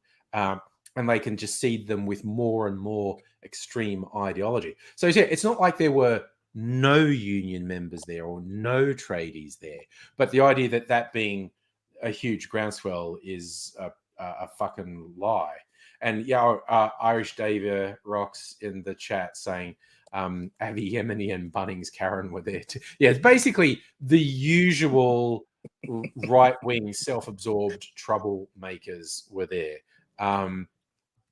But from my understanding, it is starting to fade out, and it's for a number of reasons. One, because I don't know, this lot had deluded themselves into thinking they could violently assault the cops and there would never be any retribution. And the cops are just getting heavier and heavier. We've both talked about and experienced this phenomenon. At non-violent protests. I've been at non-violent protests where the cops shit kicked out of me, the cops insanely assault non-violent, whereas these freaks were actually really quite violently assaulting the cops. And it's like they thought there'd be no payback. And now the cops are full riot gear, firing pepper balls, got that Bearcat, the armored car going up and down the street. And they're going like, why is this happening? It's going, because you pissed the cops off. And I'm not defending what the cops are doing. I'm just telling you cause and effect. If you piss off cops. When I was at the fucking anti-uranium protests and I was young and stupid, and I'm old and stupid, but I was younger and stupider. And I was trying to get up the front to punch up cops. And that was back in the days when there were rules. There are no rules anymore. Back in the days when there were rules, The 80s. The cops wouldn't destroy you. They just put you on the ground real hard. So I've gone in there going, rah, rah, rah, yeah, copper bastards, rah, rah, rah, rah. Because this was a demo. It wasn't a protest. It was a demo. And a demo is a demonstration of power. And the demo was we were supposed to get in the building and lock it down, right? That was the whole idea of the demo. And I was outside. I wasn't one of the ones going in. I was one of the ones on the outside. The ones on the outside were the ones that were going to get hit. Yeah. And I've gone against these. Can you believe this shit? 3 coppers at once. Yeah. Smart. And one of them was just smiling, going, and I'm sure, with my age now, I know the wisdom has got to me. He was smiling because he's going, you fucking dickhead. Yeah. How was this going to go? And they all, who knew, got their sticks out and kicked the fuck out of me. Yeah. Yeah. And that's what these dickheads are surprised by, because they had 1 or 2 days of what they saw as success, where they ran police lines and they really violently assaulted cops and temporarily got away with it. And in their heads, that meant there was never any payback, and they were always, and the cops have arrested probably 1,000 people in the last 4 days. And so as I understand it, like today particularly was a very low number of people showed up, and the cops made a point of, when they decided, I don't like the shape of your head, they went and fucked someone up. And so it's sending out the message. And first, as again, Irish Dava said, the war memorial thing, I don't know if you saw any of the media reports on that. Is that bad optics. They all occupied the war memorial, and the people who maintained the war memorial said they had to clean piss off the walls of the war memorial. Oh no, don't fuck around with the war memorial. Bad optics. Yeah. So they lost a lot of support with that. And also, it's just 4 days of the cops getting progressively scarier, like very heavy riot squad gear, firing pepper balls, firing beanbag rounds, just randomly. They don't use pepper spray that you can buy commercially. They use that stuff that's like a foam, a gel. And so it sticks to you. You can't just wipe it off. It's this foam, and it's designed to actually stick to you and fuck you up. And the cops are absolutely shameless about putting that in someone's face at point blank range. It's just I don't like you. Fuck off. Doesn't go to protests anymore, because if I get fucking peppered in any way, shape, or form, I'm fucking gonna die. And during a demo or a protest, the cops generally don't stop and say, he looks like he's having an anaphylactic reaction. There are thousands of people around me punching on, but his lips seem to be swelling up and he can't breathe. That, I'll just become a statistic, or a footnote in the news. And then there was a furry dog that came home. And the other thing they love to do, besides actually going the biff, is when they arrest you, put you in a poorly ventilated paddy wagon for hours, and they will do this in summer. They will fill a paddy wagon, and it gets up to like 50 Celsius in the back of those things, and they leave you there for hours. Oh, definitely. And then, because they take your ID when they put you in there, so they know where you live, they will drive to the police station that is furthest from where you live and process you there. And then you think you're smart and you get to go home. You're in the middle of fucking nowhere. You're like 2 hours from home, and you are just fucked, because they've kept you in a paddy wagon for hours. They've kept you processing for hours more, and then they push you out in the middle of the night and just go fuck off. And go home. You're like, no how do I get home from here? And of course, the other trick too is, if you've been particularly clever, you've got to sign on every day at that police station. 2 hours from your home. So, boss, do you mind if I have a couple of hours off? I've got to go and sign on at the police station. Fired. And no more job. Yes. But Yeah. I know my rights. Oh, no rights. No rights. No. Just no, obligations. No. Yeah. Oh, Yeah. well, I can't really clean out my desk now because, security will escort me. Oh, Yeah. okay. Yeah. Yeah. So The- you've the got other- to sign on yeah. at that police station Yeah. 2 hours away every fucking day until your court Yeah. appearance. Yeah. And your court appearance is, can you afford $3,000? Not anymore because I lost my job.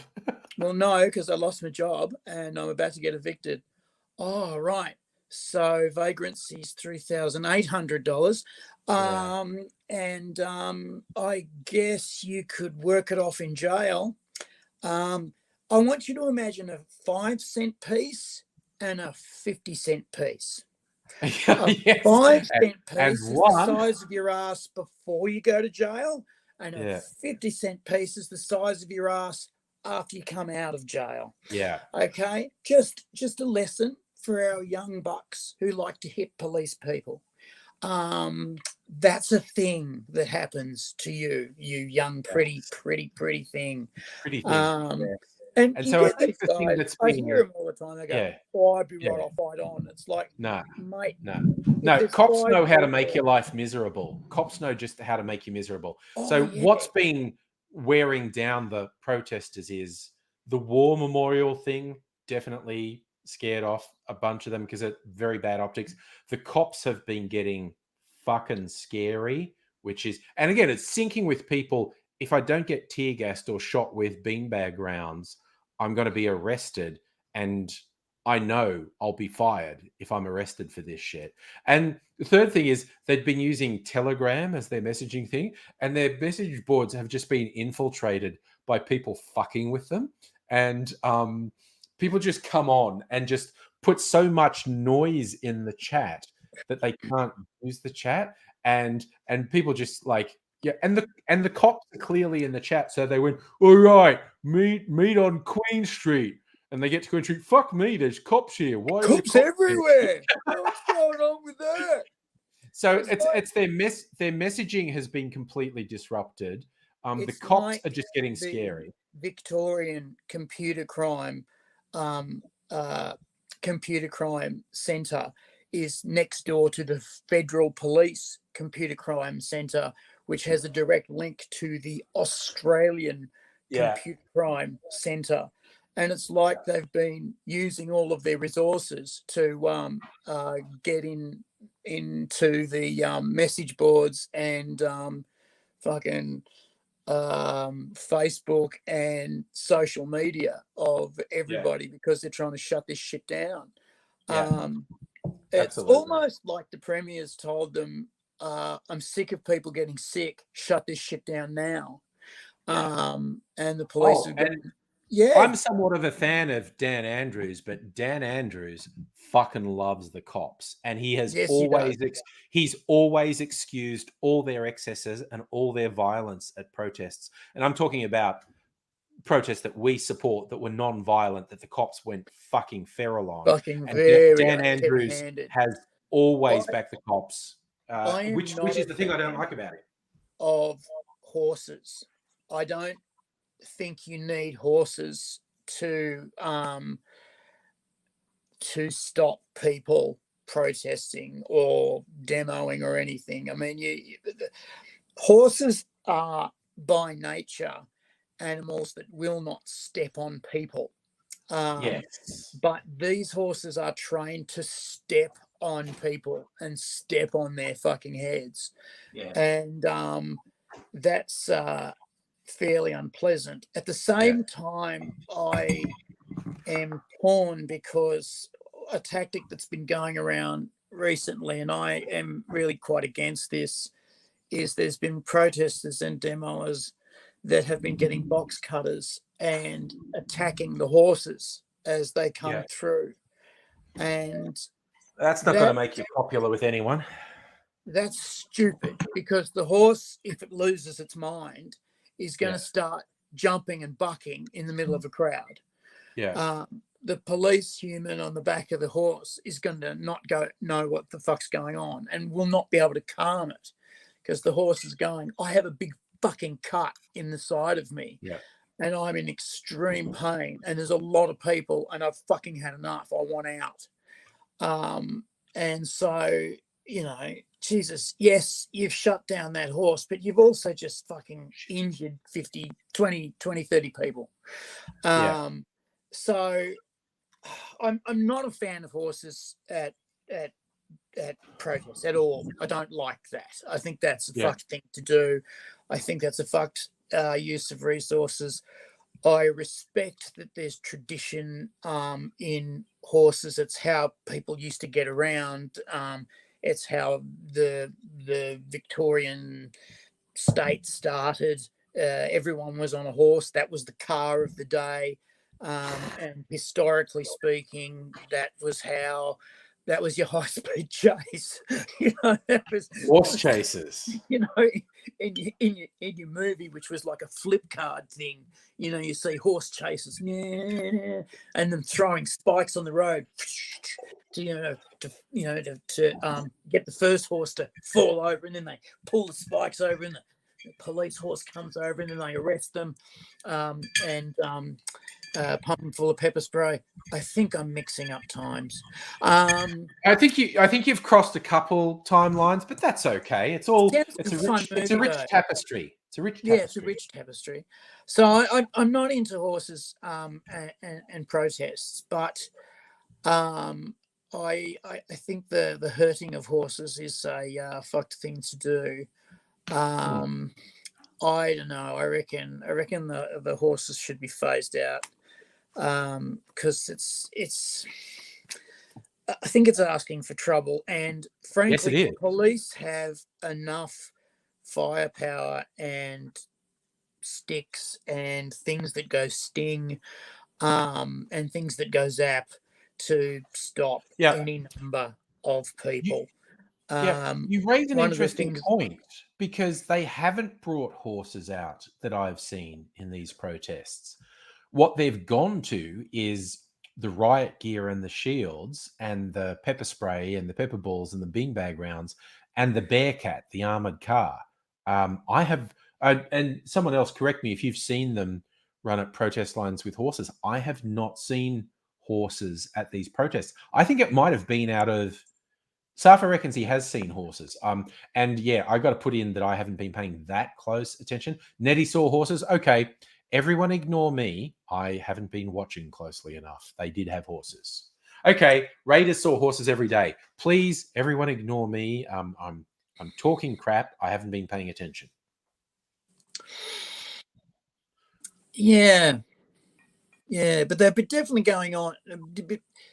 But they've been definitely going in first with the riot coppers first. Definitely. Yeah. With the shells, the guns, and the zappers. That's definitely been their front line. Yes. I think if there was a horse charge, we really would have heard about it. I think that would have, you know, because I hate to say it, but visually on the news, that's a thing that that really catches visual attention. So horse charges really really. So okay, and again, everyone who's been paying more attention to me, I don't think they've done horse charges. Horses have been there. And here's the thing, like you were talking about, by nature, horses won't step on people, because that was an old school protest thing. Horses won't step on people, lie on the ground, because then the guy on the horse can't hit you with a stick because you're out of his reach, and the horses will stop because they won't tread on you. But as you say, they have possibly trained them to do that. But the other thing I've seen them do, they don't even bother with the treading on you. A horse is fucking huge. And fucking strong. And they actually just buttress through people. It's just the horse's torso bashing into people and breaking lines. But yeah. Sorry. We're talking Angry Bunch. Who wants to join Angry Bunch? I'll put a link there. Oh Jesus. My fucking laptop just does this weird shit from time to time. Okay. Yes, but you know, you do use your laptop for those special pictures. You know? I know, and I did that. Don't clean it out properly. You know, I've got to clean it out properly. I did that with one of those scam calls once, and I was so sad they hung up on me. But I was just going like when they said like, "I'm from Microsoft, and you have a virus on your computer," and I went, "Oh, it's the pornography, isn't it?" And they go, "What?" People told me if I was on the porn sites, it would put virus on my computer. It goes, "Well, many sites can do. What if I describe to you the pornography I've been watching, and you can tell me if that put a virus on my computer?" And they hung up. I was like, "Ah!" Well, I got a scam call. Hello, this is the bank, and you have a very serious problem. You must give me your account details and your birthday and your. And I'm going, oh, okay. And what bank am I with? And they they threw a dart in the board, and it was the wrong Yeah. bank. And I went, nice try. And I went, okay. And you're calling from? And they said, oh, the central branch. And I went, oh, okay. And what are you wearing? And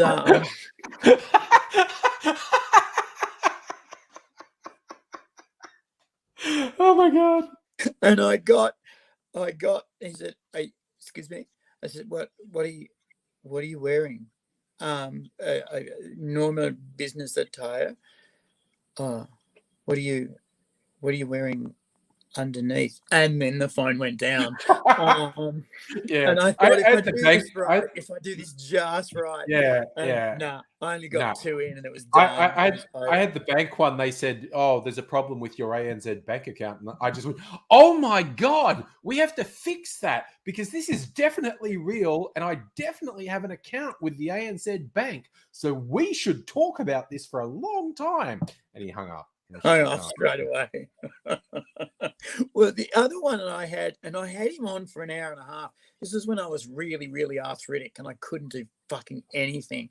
I was teaching myself how to do CGI, but I was using POVRay, Persistence of Vision Ray Tracer. Oh yes, that ray tracing program. Yeah, made by David K. Buck, and everyone tries to figure out what the K stands for. Because it's called POVRay, and all Australians know that POV means POVO, as in, in that's what it poverty, means. living It's in POVO. poverty. Because you don't use your mouse to move cones and spheres and cubes around. You code everything in, and it's not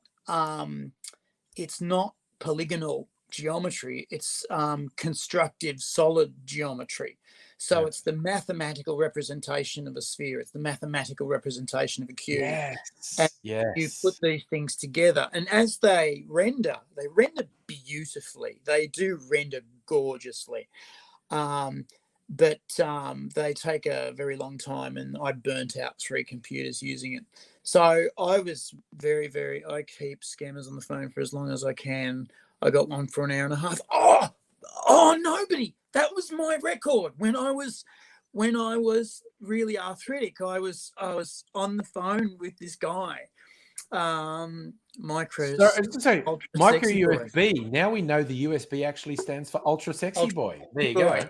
Yeah, I thought I'd be a little bit creative. I got really bored with just micro USB, so No, I thought I'd spice it up. And AZ's here, so I gotta be on my top game. I think it's just accurate, big guy. I think it's just accurate. It is. It's accurate, definitely. Anyway, so this guy's rung me up, and I can't remember if it was a bank. I think it was a bank. No, it was computer. It was computer. I am calling from Microsoft. And I went, oh, right, okay.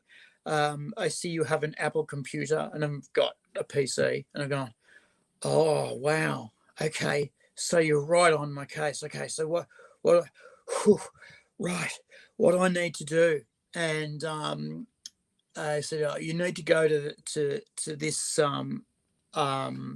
website. And I'm going, okay, so how do I do that? Well, you open your browser. Oh, okay, hang on, I'll go and get it. And then I would get up from the computer and then wander around the house for a couple of minutes. Okay, I've got it. What page do you want me to open it up to? No. You open your browser on your computer. Well, I've got it on my computer. How do what page do you want? No, I'm not saying no. I'm not saying AZ is good at playing dumb. He's very good at playing dumb. Good at playing dumb. And so this poor bastard, I got him eventually, because eventually I got onto the a friend of mine taught me how to make an emulator. He had set up an emulator for me in case I wanted to watch some dodgy porn.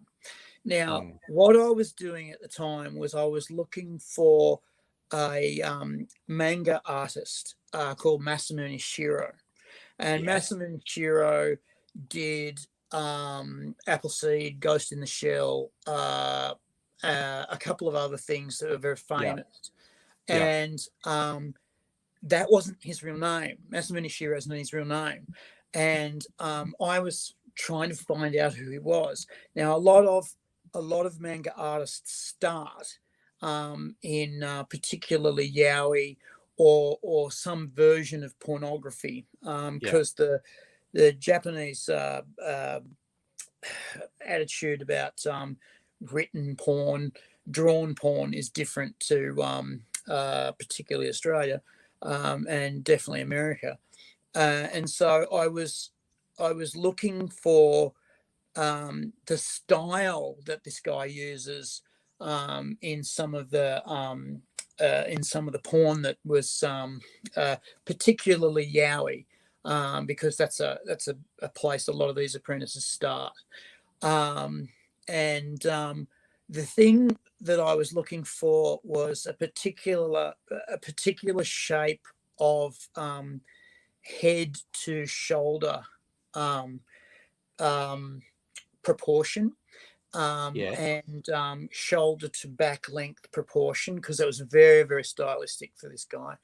And I was also looking for streetscapes. Now, one of the fascinating things about Masamune Shirow is that you'll look at a city from a distance, and you look at the buildings in the city, and then you look at the same city from another angle. And the thing is, you can see the same buildings from a different angle. You can actually go down the fucking streets of these cities, and they're not random buildings. It's a map. You could actually walk through the city. Somebody did this whole 3D walkthrough of a city that Masamune Shirow made for Appleseed, the manga, and basically put it together through different views of the city from these 6 or 8 volumes of this one story. And you can actually walk down the streets, and everything is where it is. Every angle of the city is where it is. So that was another thing I was looking for, is the placement of objects in the background. His backgrounds are fucking amazing. Yes. So that was what I was looking for. But there is an element of sometimes you'll come across things that are dodgy as hell. And you don't want that stuff hanging around on your computer. And also there's an element of if it goes through a Russian site, sometimes you get a little bit of a extra coming back the other way. Passenger come back with you. So this guy made me an emulator so that I could jump into it. And this is before VPNs and all that stuff. So I'd turn on my emulator, and then I had my guy from Microsoft who told me I had an Apple, and I'm going, okay. And then I jumped into my emulator and went to the site that he wanted. And this poor bastard was saying, no, I want you to click on the blue button. And I'm going, the blue button. The blue button. Button. Yeah. The blue button. That would be the round one. No, it is a lozenge shape. A lozenge shape. Hang on. And I'd go away again and go, right, I've got a packet of lozenges here. oh, they don't look the same as the buttons on your Oh. guy. Like was just like I could see him starting to bleed out of his eyeballs. He was just like, and like a couple of times he was like getting really steamed, and then I'd do it and go, oh, this one, okay. And I was doing, I can't do it on the iPad, but I was going tap tap tap tap tap on the screen. It was a CRT monitor, and you could hear me tapping the glass. Yeah. And he's going, what are you doing? I'm pressing the blue button. Tink, tink, tink, tink, tink, tink. Yeah. Are you pressing the screen? Well, yeah. That's where the button is. That's where the button is. You need to click it with your mouse. Oh, that seems odd. Okay. And then I grab the mouse and tink, tink, tink, tink, tink, tink. No, you need to put the mouse on the mouse pad and click the... And I eventually, so it took me 20 minutes to click the mouse, the blue button. And then it took me another 30 minutes to get the name of the address right. And eventually I think I got called in by my wife. She said, we need to go shopping. And I went, okay, no worries. She wrote down, we need to go shopping, and I went, okay, I'll kill this guy. And then I said, oh my God. And he said, what? The computer just went black. And then what? The computer just went black. And he said, what do you mean? It's finished. It's gone black. What happened? It's broken. And he's gone, did you break my computer? Did you break my computer? And he said, no, not very much. And then he hung up. And I went, yeah. Well, have you ever watched? Yeah.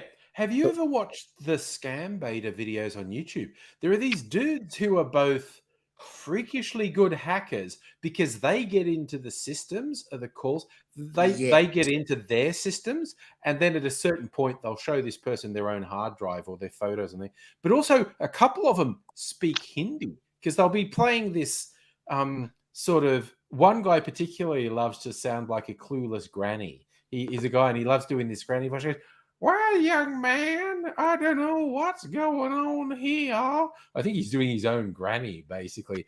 And he'll keep them going for ages. And then when they've kind of worn thin, and they'll say something to their coworker in Hindi, and he'll just go, so you just said I'm a fool. And they go, what? Just like, and then he'll use their name, and they go, what?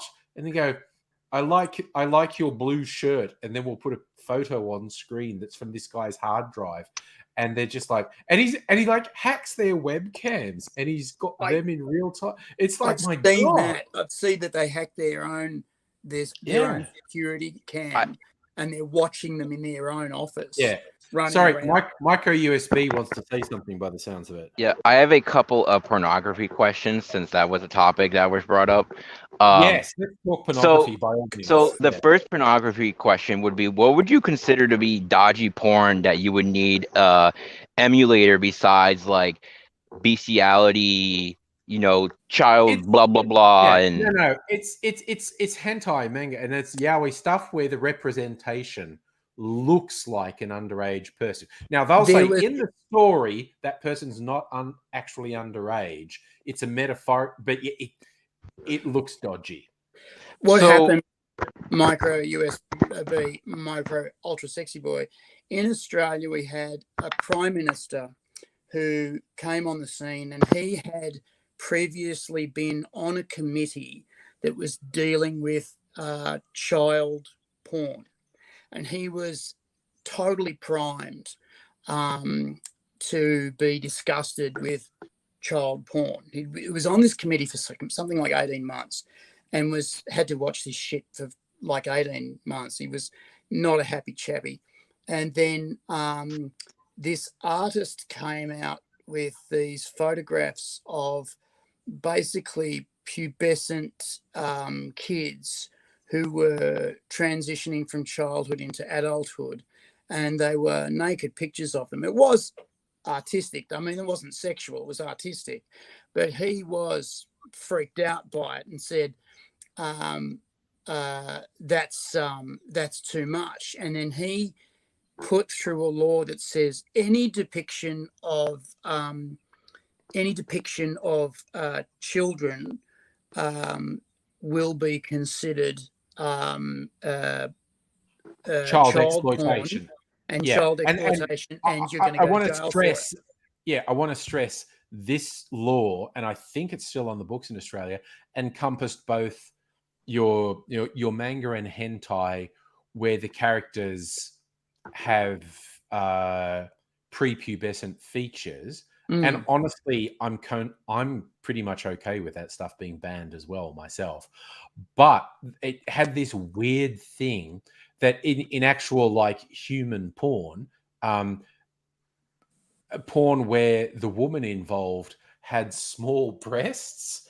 That was going to be my second question. I heard that women in Australia, porn actresses, if they have a small enough breast, they're not allowed to be in a film because they just don't want any, because it's too close to child pornography, I guess, because they're flat chested.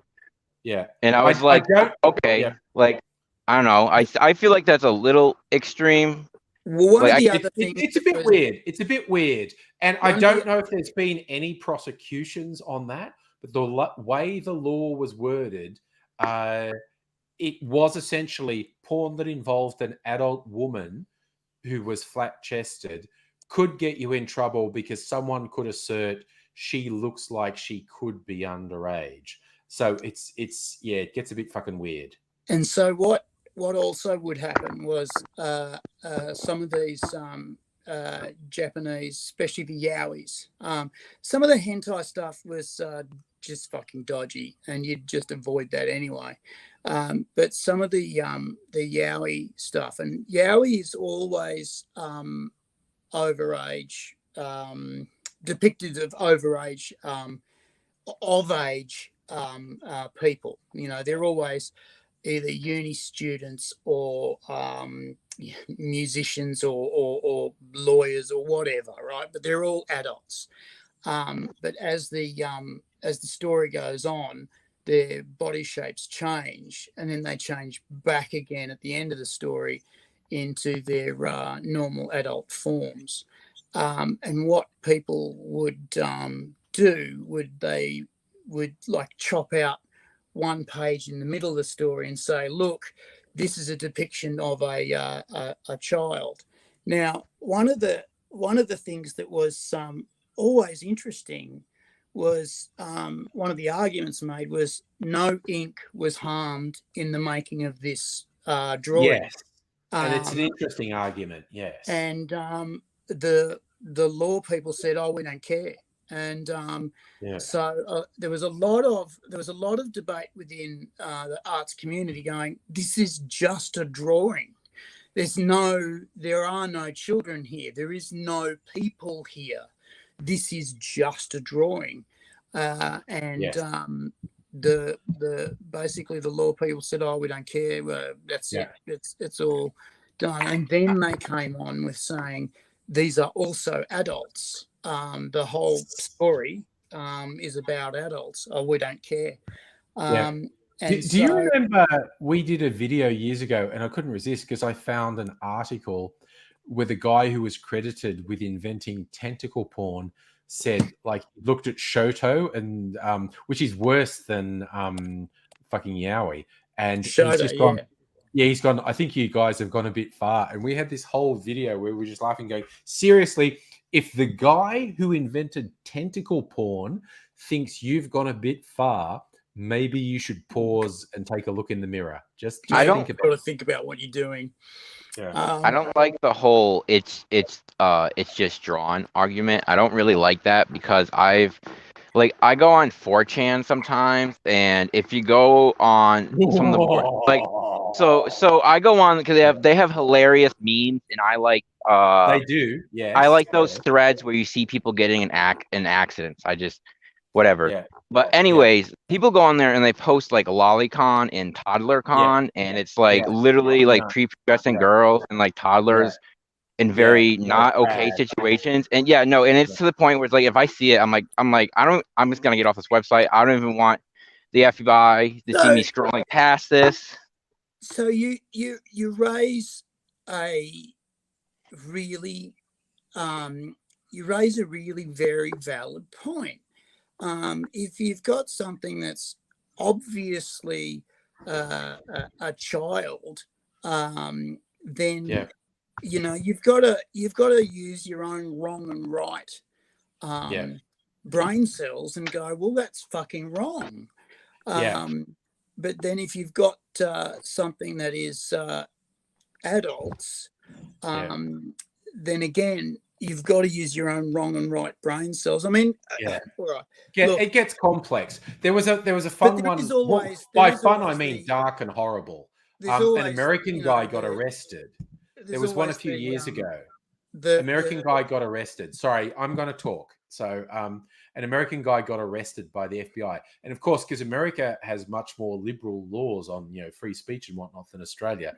So there was a whole bunch of people, and because this guy, it was manga. It wasn't even video. It was like manga, and they go like, he got arrested because of his manga.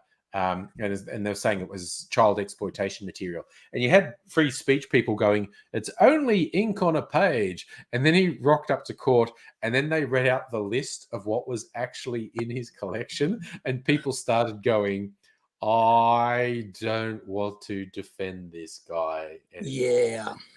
This guy seems bad. I'm now thinking this guy in prison might be the best outcome. I feel like if you buy books like that, they should put you on a list. They do. They do. So there's I mean, there's obviously there's obviously room to use your right and wrong brain cells, and there's also room to go look at the whole thing in context, and I think that also helps when you're okay. Let's go to brass tacks and say we all know the saying "too much bee," and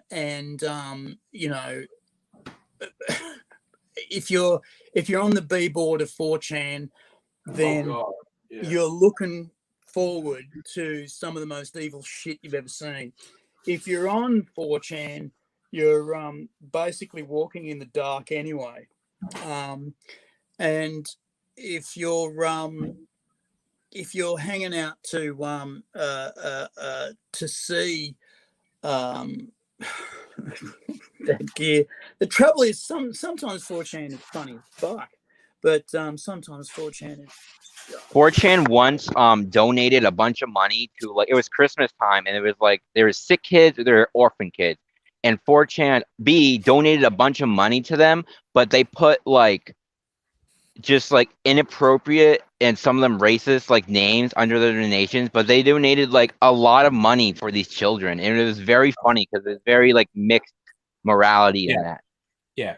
There's a sort of nihilism that goes with B, and it's like, that's B. And I get it, particularly when you're young, you get this nihilistic, I just want to wind people up point of view, which is, I've had this conversation before. I try hard not to judge teenagers too harshly because you're young and you're stupid, and provoking a reaction is what you live for. And so you do stuff that you know is wrong because you just want to provoke a reaction. I just hope they grow out of it at a certain point. That's right. You do. You really do. So the laws here in Australia probably meant well, is the best I can say. Is they probably meant well, but they missed the mark. They definitely did. And I just want to say good night to Kirsten. I have to jump in and say night, Kirsten. Good night, Kirsten. Night. And hello. I would like to interrupt this broadcast with an important sports announcement. Oh, a sports announcement. The sports team from Melbourne sportsed really hard in the grand finale of the Australian rules sports ball. And despite the fact that the opposition team, whom I'm not sure what their name is, they tried to sports really hard, and in the second quarter they sportsed a little bit harder than the Melbourne Demons, but overall the Demons sportsed much harder by the end of the game and managed to win the grand final. So you're saying back to you, Angry. the Melbourne football team won, which means that's one of the 7 seals that's now broken. They broke a 57-year drought. That's what I'm saying. They're like, what are they like? A horseman with a fucking horn standing on a cliff top very shortly. Look for brimstone coming from the sky.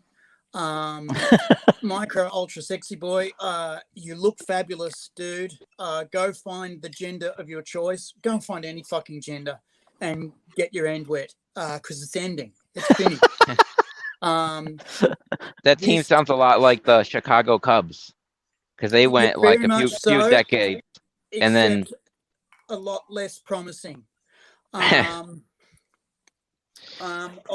love you guys. So I've always respected you, and I want you to know before we die that I don't know what's going to happen to us when we die. I don't know if there is beyond. I think I'm just going to disintegrate into nothing, and I just want you to know that I had a good life, and you enriched it. It makes me sad to think that there's things I want to do. There was questions that we as humans didn't answer, but we quested. And the Melbourne football team won. Well, in our hearts, the true winners of the sports tonight were the friends we made along the way. Yes. They were. Because they taught us the true meaning of Christmas. Yeah. Checkmate. Yes. And there we are. wait, the world can't end yet. Can it end at like the end of next month? Because I want to get through Halloween first, and then the world can end after that. I respect that. Good call. Good call. Ultra sexy boy, but the Melbourne Demons have just won the fucking football, and that means fucking the 4 riders are riding. It's on. That crazy motherfucker in a cave who wrote that scary shit. I mean, you'll start seeing 666 being scrawled in the oddest of places. I mean, I went for a urinate before and saw it on my penis, and I thought, I didn't put that there. But then I saw a webcomic I liked today. It's like the 4 horsemen of the apocalypse getting ready to ride, and they go, let's go. And they go, Pestilence, pay attention. What are you doing? And Pestilence has got a smartphone. Go, sorry, just posting anti-vax memes to Facebook. And it's just like, all right, that's all right. Safa says Halloween's rotten teeth. I've been in the US for Halloween and I loved it, and it was fascinating because you find out, I don't know, it's like some ridiculous amount. There was a thing in the USA Today when I was there. So like, yes, America's going to spend $5 billion on Halloween, and it's split approximately 50-50 between decorations. Like they spend a couple $1 billion on decorations, and then they spend a couple $1 billion on candy as well. And I just think, yes, please. I mean, that I can get behind. Candy, yeah. That's awesome. That's awesome. So, yeah. I've been there on I the think 4th of July. I think that Halloween is the only holiday I can like truly get behind, because I'm not a Christmas. I don't really enjoy Christmas. Easter for the chocolate, but fucking Halloween. That's my time of year. That's, get my goth on. Yeah, it's goth Christmas. Yeah. I'm gonna try. I want to get on to the stream on my computer, so I'm gonna try to enter the link onto my computer and then see if it'll let me enter, and then I'll hang up on my phone. Okay. All right. If Tell me okay, if you need. Just tell me in the chat if you need me to repost the link. So. And we'll be waiting for you. I've actually been to an All Hallows Eve actual event out in the bush with actual people doing the actual thing, and seeing several 19-year-old naked chicks running around the fire is not a bad way to An actual pagan Halloween, yes. Okay, yeah. And I was going, this doesn't suck too bad. And of course they had flying ointment because it was Halloween. And you see witches on brooms, right? Okay. So the witches on brooms thing was they would get flying ointment and spread it on the broom handle, and then stick the broom handle into their the parts that bathers cover.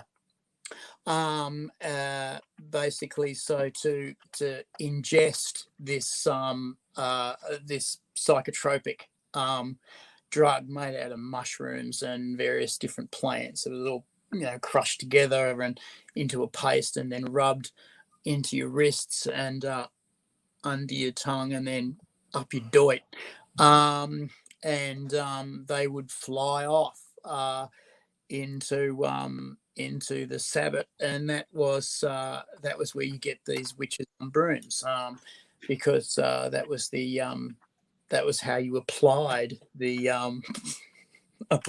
ointment, and we had flying ointment at the time, and I was a big strapping lad, and I took a big scoop and gave myself a big scoop and was awake for 4 days. That's fair. Awake for 4 days is fine. Yeah, I saw a lot of different shit for 2, and then on the 3rd day I drove home. It's like Stella's talking about likes Halloween. Wish people knew the Gaeilge orange, the Gaelic origin. What looks like Samhain is actually pronounced Samhain. Samhain or Sheen, depends on which side you come from. Yeah. So yeah, you look at, and that is actually the origin of Halloween. There we are. Hey, there we are in the sunshine. Hello. hello. It's like 3 of us indoors at night and 1 of us out in the sunshine. Yes. What's Hey, that? It's foggy. It does So- look a bit so foggy, yeah. Between sports ball lady friend socializing over here Yeah. and this stream and my giant science rant at the start, I'm low on spoons. So That's I'm fair. just gonna, Okay. I'm here, but I'm just gonna Gotta chill. Gotta chill. low chill, or low key chill. I'll answer questions. If anyone has science questions, bring it Oh, on. we love the science. We love the science. Death rays. I can handle the science questions. End for of the universe. Cosmic death.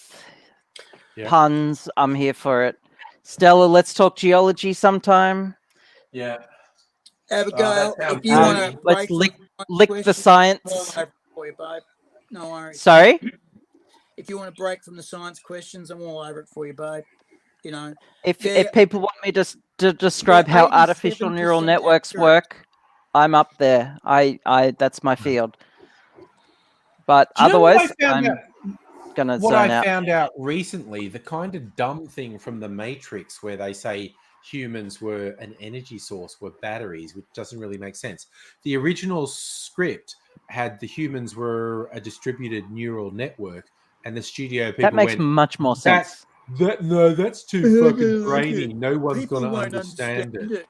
People won't get So- that. It's like, That no, makes you don't get so much more sense. Yeah. Yeah. Yeah. Than a Yeah, battery they- source. that. Yeah. The Wachowski Oh, Stella.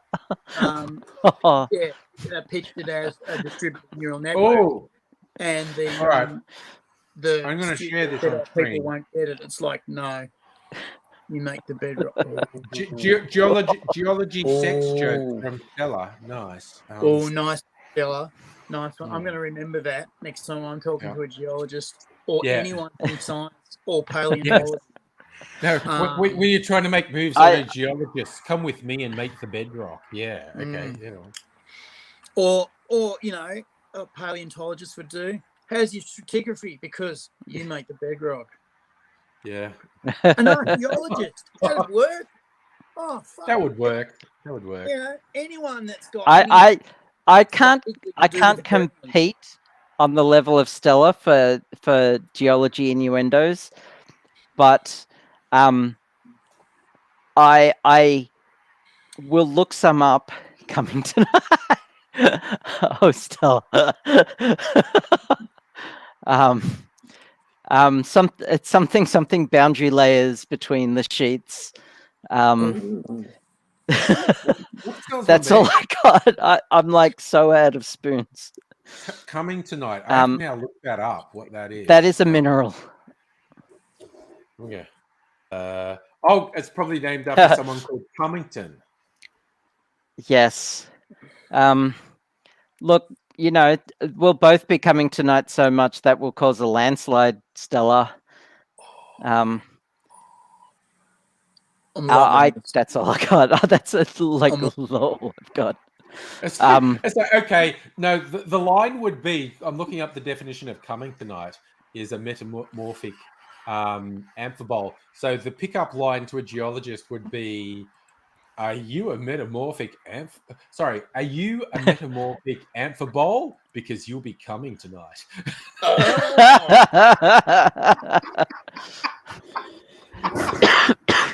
Excuse me, I'm off to pick up geologists. Well, Stella and I are now officially engaged. So yeah, so I can't pick up Stella because you're married. Stella's. Well, I mean, I don't know about like Stella, but I'm polyamorous. So Awesome. you know, that's all I needed to hear. Can't give up. Anyway, I'm going to zone out. I have to zone out now. You've got to take a bit of a break. So, yeah, I'll still be here, but I'm just going to play some video games and chat with lady friend and just like. I'm gonna scoot closer to AZ. Yeah, do that. He likes that. There we go. Yeah. Wait, I gotta. There we go. Yeah.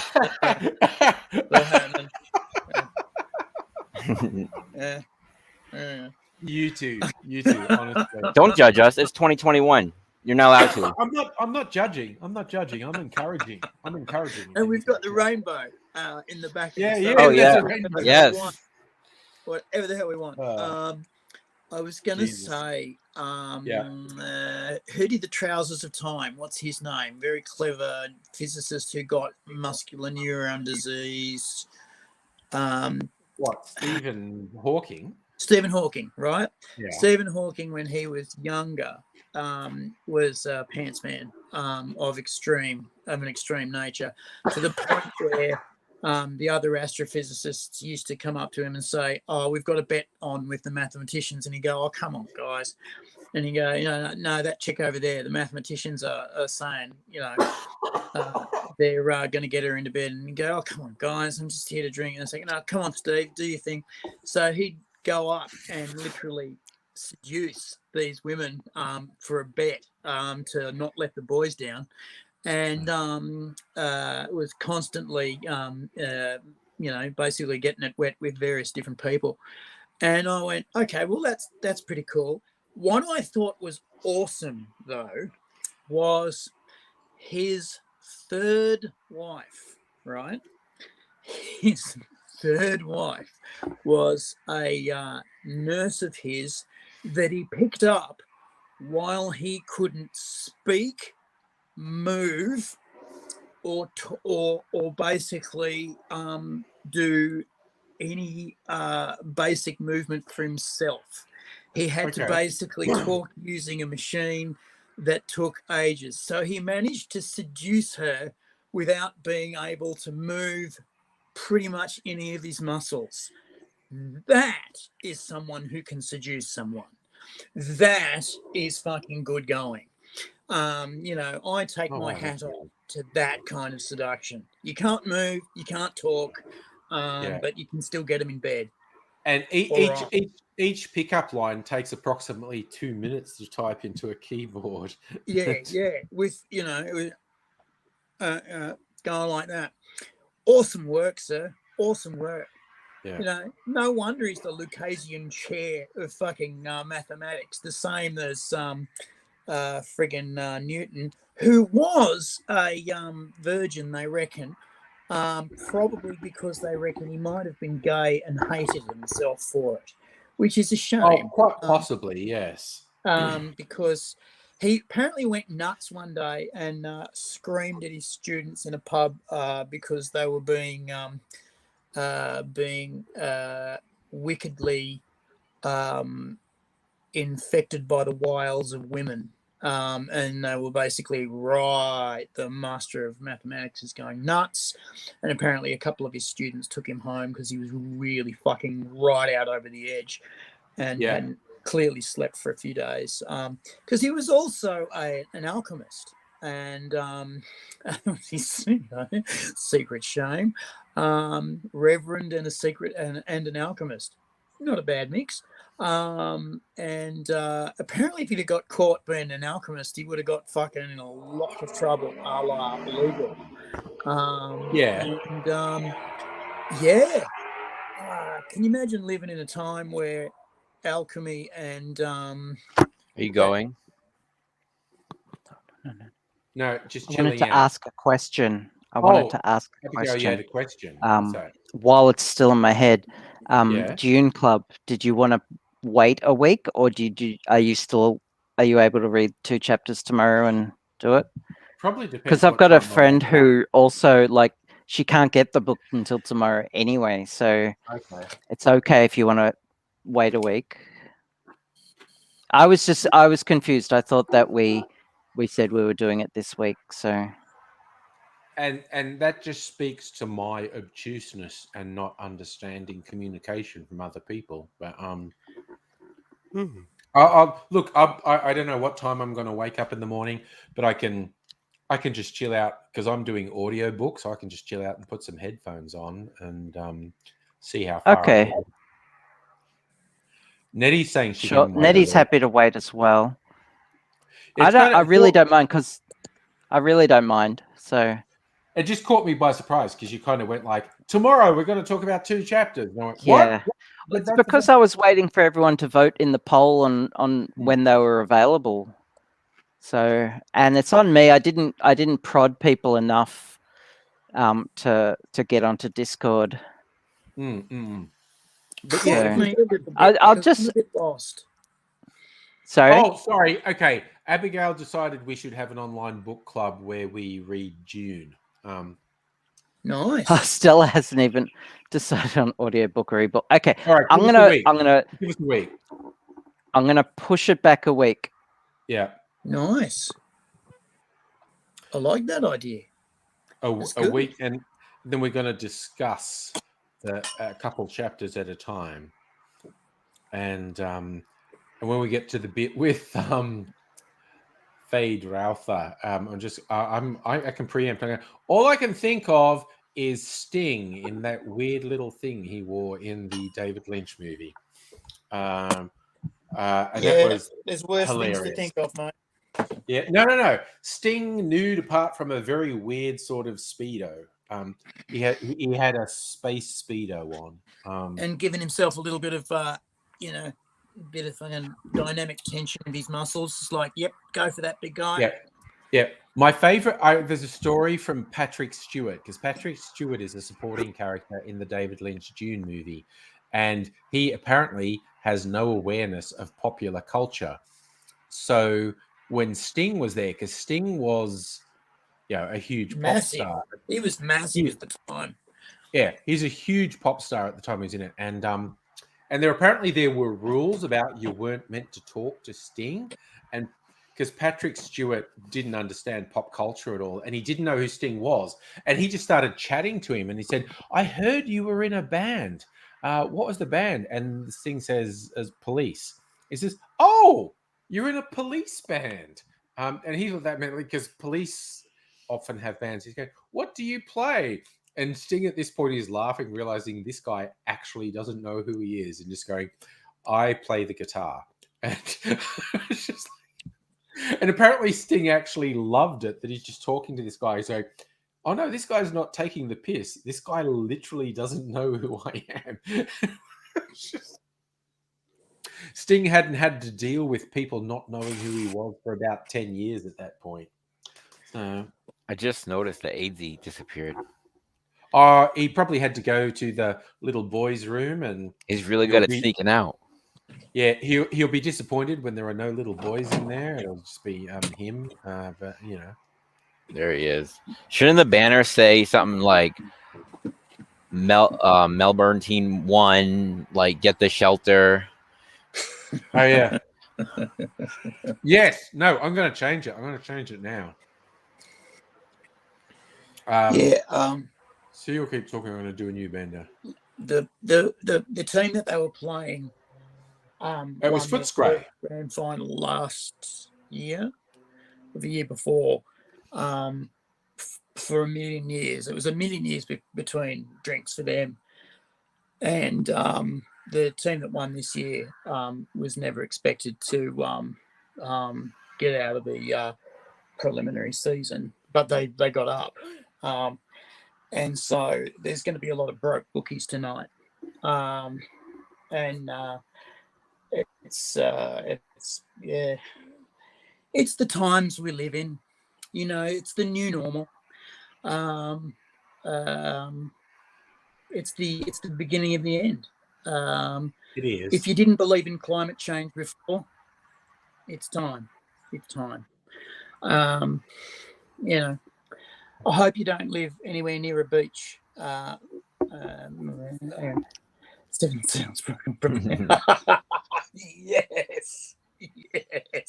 That's beautiful. I want it to be a banner. Why? Oh man, it fucked me. Why was it? Okay, no, it's meant to be a banner. Edit. I didn't click the right thing. Create a banner. Scroll across the I bottom. mean a That's ticker. yes, a ticker. There you go. There, now it's a ticker.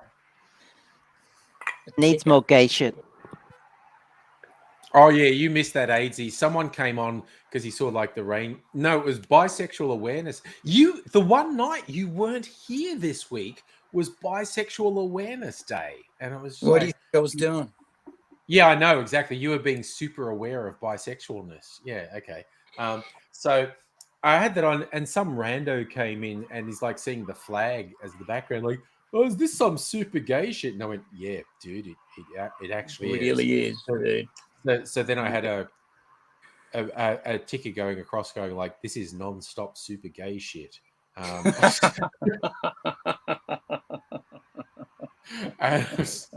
it was just like, dude, you cannot come in here and say something about things being gay and think we're taking it as an insult. It just doesn't work. It's just not going to work. It's just not going to work. Somebody came at me the other day in the street. Yeah. And said, "Oh, that's right, you fucking fag. That'd be about right." And I went, "Oh, yeah." And I had a giggle. And he went, "Fucking what?" And I said, "Dude, I've been raped, I've been beaten up, I've been stabbed, I've been shot. Fucking being called a fag by someone as skinny and on meth as you is really not cutting it." It just doesn't measure up. It just doesn't measure up. It's just not doing the thing, man. You know, if you had a shotgun behind it, sure, Yeah. I get upset, but I'm not. I can't do it anymore. Okay, I'm kind of interested. Alexei, someone's popped up on Twitch. He's referring to something called Taylor Resumo Azinomas.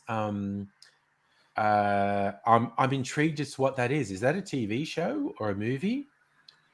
Thinks Micro Ultimate Sex Bot looks like someone out of that.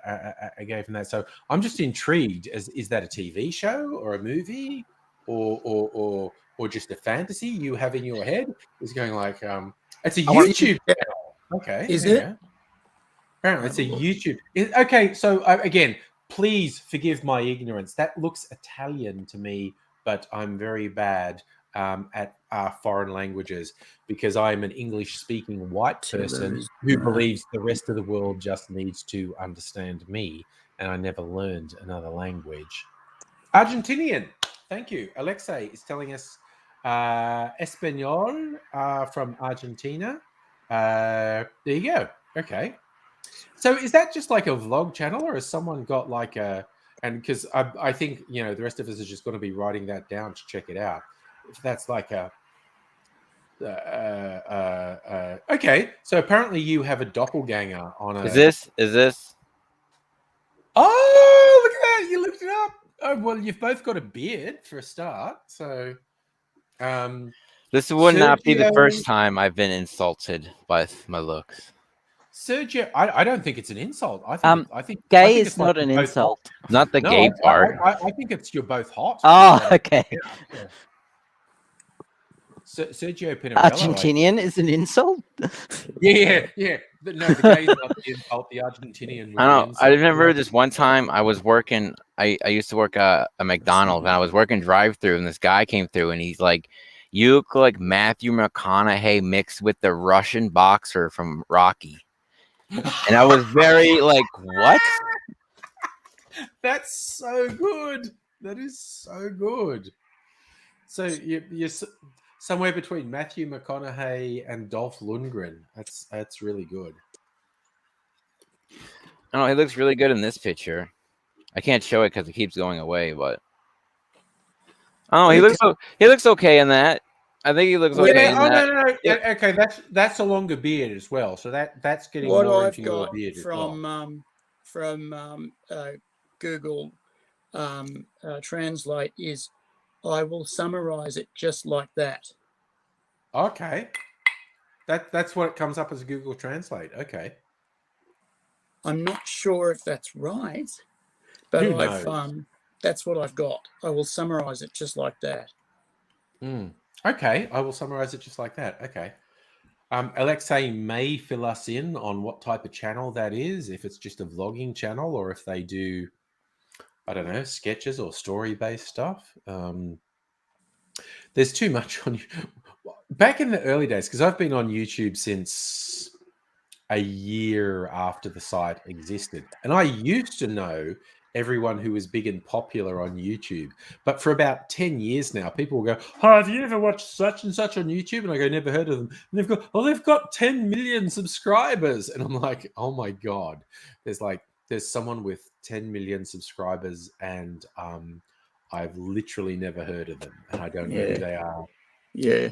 So, it's It just was like, always the way. I'm out of touch. Also, YouTube's just too big. YouTube is too big. Too many people are on it. You can't know everything that's happening on YouTube. So Alexei's saying this person does what? Reviews movies and series, and they're funny. Okay, sorry. Now I think I've got the hiccups. Try and suppress that. I just want to say, I take back my previous comment. Insulted was not the correct word. It was just the one I chose quickly. Yeah. Just wanna. Yeah. No. I think it was just saying like, yeah. And when you found that other, It's not the first time someone's commented and saying I've looked like other people. I guess. Yeah. Not Yeah, insulted. yeah. That was an incorrect choice of word. But now I'm curious to research this guy. So. Yeah, but if it's all in Spanish, that's gonna, unless you speak Spanish, it's gonna make it slightly more difficult. I'll figure it out. Stella's saying she doesn't know the big YouTubers, but that's because she's a troglodyte. Just no. There's Stella. I think we just need to let shit go at this point. And then there's TikTok when he's like, and people say, "Oh, such and such," and they say to him, "Surely you know who that is?" And we're not. They're a TikToker. And I go, what? And it's like they're getting 20 million views a day, and I'm like, oh my God. We had a little while ago. It wasn't long ago. This guy was fucking going me hardcore for saying all this shit on TikTok. And Oh yeah, he for thought being you a were a real bastard TikToker. on Yes. TikTok. I've Yeah. never been on TikTok in my life. I've never seen it. I've never Yeah. broadcast on it. Yeah. I've never. Yeah.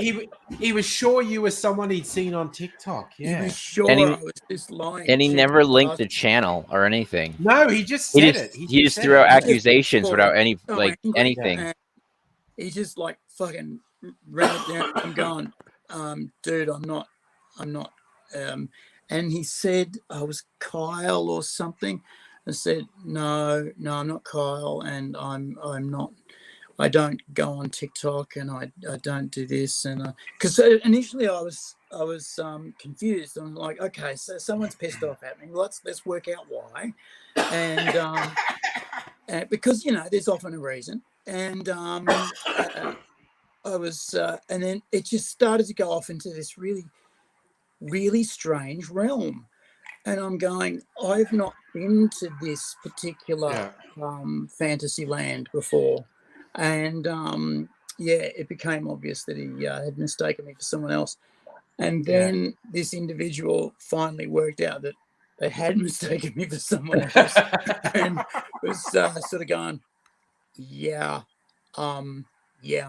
my mistake there, and then just like faded away. It was like almost embarrassedly walked away, going, "Oh, I'm really sorry." No, Nettie remembers them. They were saying you were an evil anti-masker, and we were like, "No, you're on the wrong track. I don't know what you're doing." But no, I'm not. And an anti-vaxxer as well. Yes, an anti-masker and an anti-vaxxer, and I'm going, no, I'm pro both of those things. I'm totally pro fucking Micro Ultimate Sex Box mask. Yeah. Hot. So I just like Stella's saying she learned minerals are coming in and out of vogue because of TikTok, and she just feels old that TikTokers are making various minerals more fashionable. Sorry, I've got, probably because I was eating those corn chips, I've got something stuck in my throat. I'm going to wander off and cough so I don't. Minerals are coming in and out of vogue. Have chocolate, thanks to Kirsten. What kind of Thanks, chocolate? Kirsten. You chocolate-given gorgeous thing. You. Cadbury's milk Cadbury's chocolate. Dairy Milk.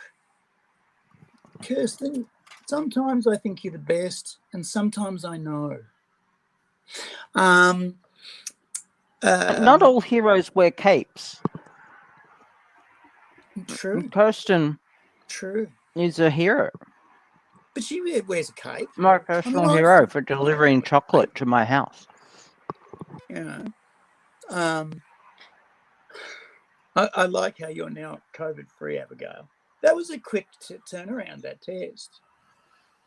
That was a bloody quick turnaround. That was about 24 hours. Yeah. And so now, of course, you're only just locked down like the rest of us.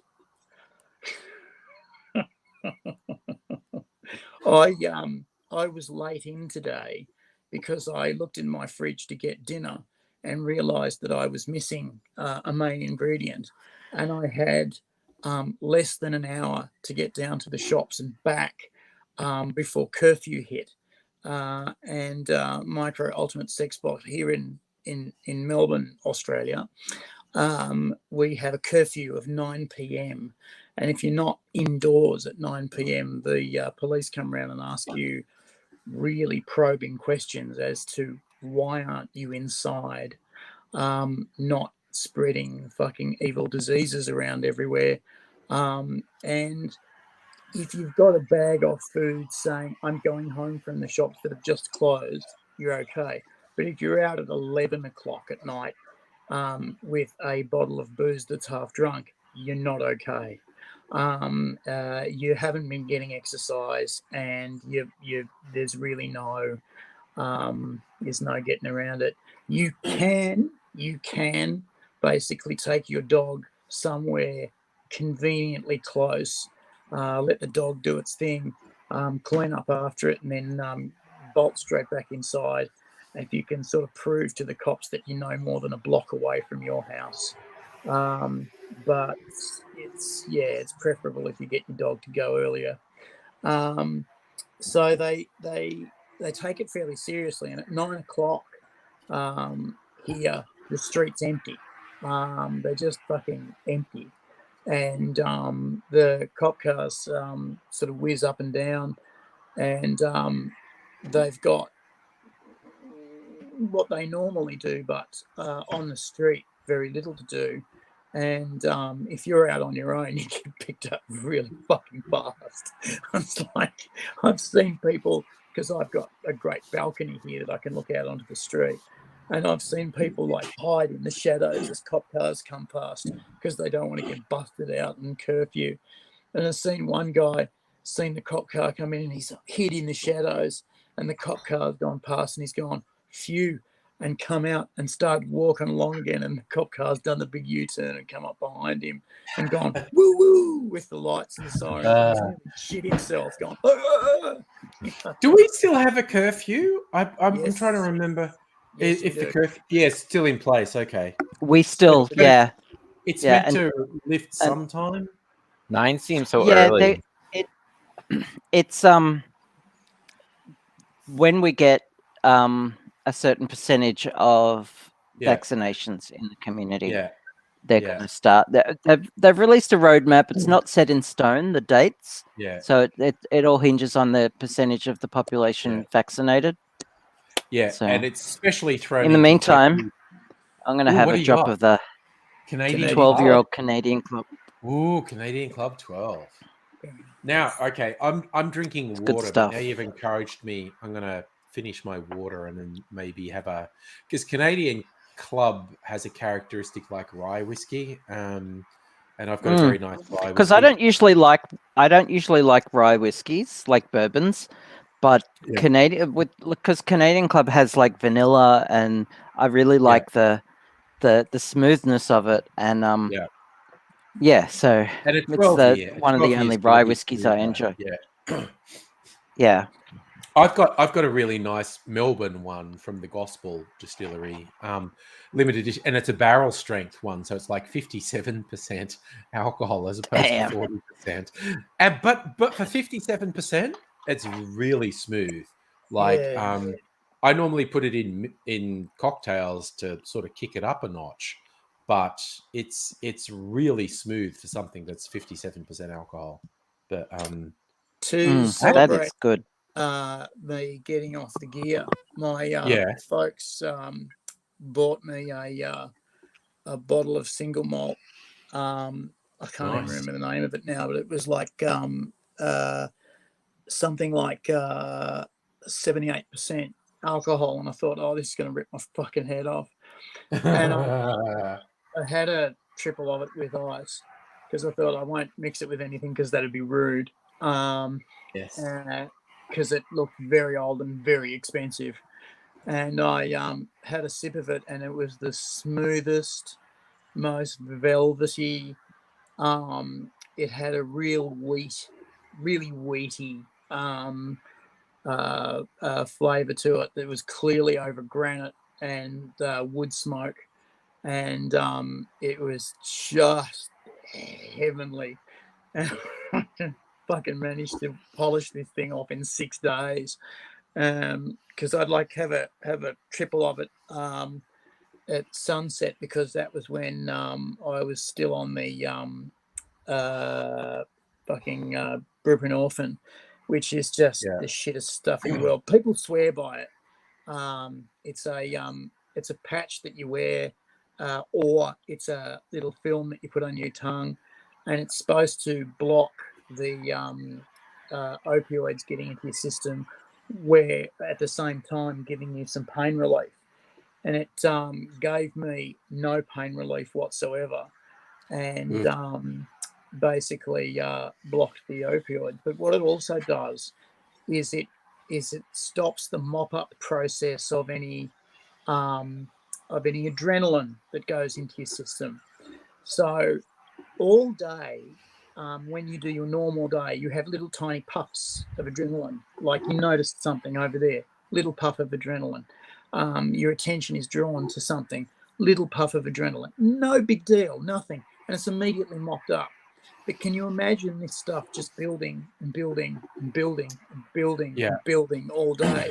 By sunset, you're ready to fucking eat glass. I was just so shit. fucking wound up. And my mother eventually said, "Did you want a Scotch, dear?" And I went, "Yes, Mum, I really fucking do." And That'll make so everything better. So she poured me this triple, and I fucking had that, and I went, "Oh." And so they were so very happy that I was off the gear that they Yeah. went and got me this fucking single malt, and it was just heaven. And at the end of this bottle, I went, "Fuck, I've gone through a bottle of this fucking single malt pretty much on my own." I'm like, God, I feel like a dick. And and me and my mum were talking about it, and we said, "Fuck, we've got to do something because we're just fucking changing one drug for another." Yeah. You know, it's not. This is not Yeah. working. This is not. Yeah. This is not how it's supposed to work. But geez, that Scotch was nice. I was in a bad way. Otherwise, I would remember the brand of it. Yeah. It was That's fair. 25 years old. It was in a green bottle. It was definitely Highland, and it was it was very high percentage alcohol, and I was having triples of this over ice. And just sip it, roll it around the tongue, and let it just slide on down. And you know how high-end scotches will burn as they go? This thing just warmed as it went. It just warmed as it went down, and I just went, "Oh, you and me can become close friends."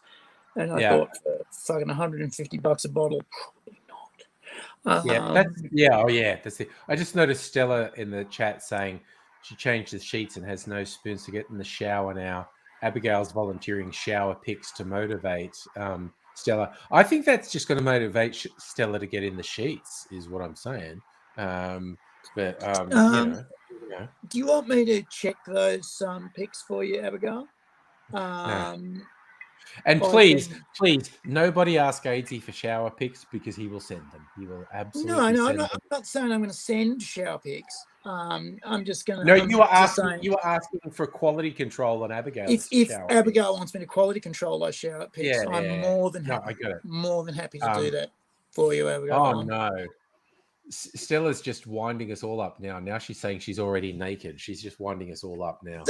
Stella, also, if you need some quality control with pics. What say is AZ's open for purely scientific reviewing purposes. Absolutely.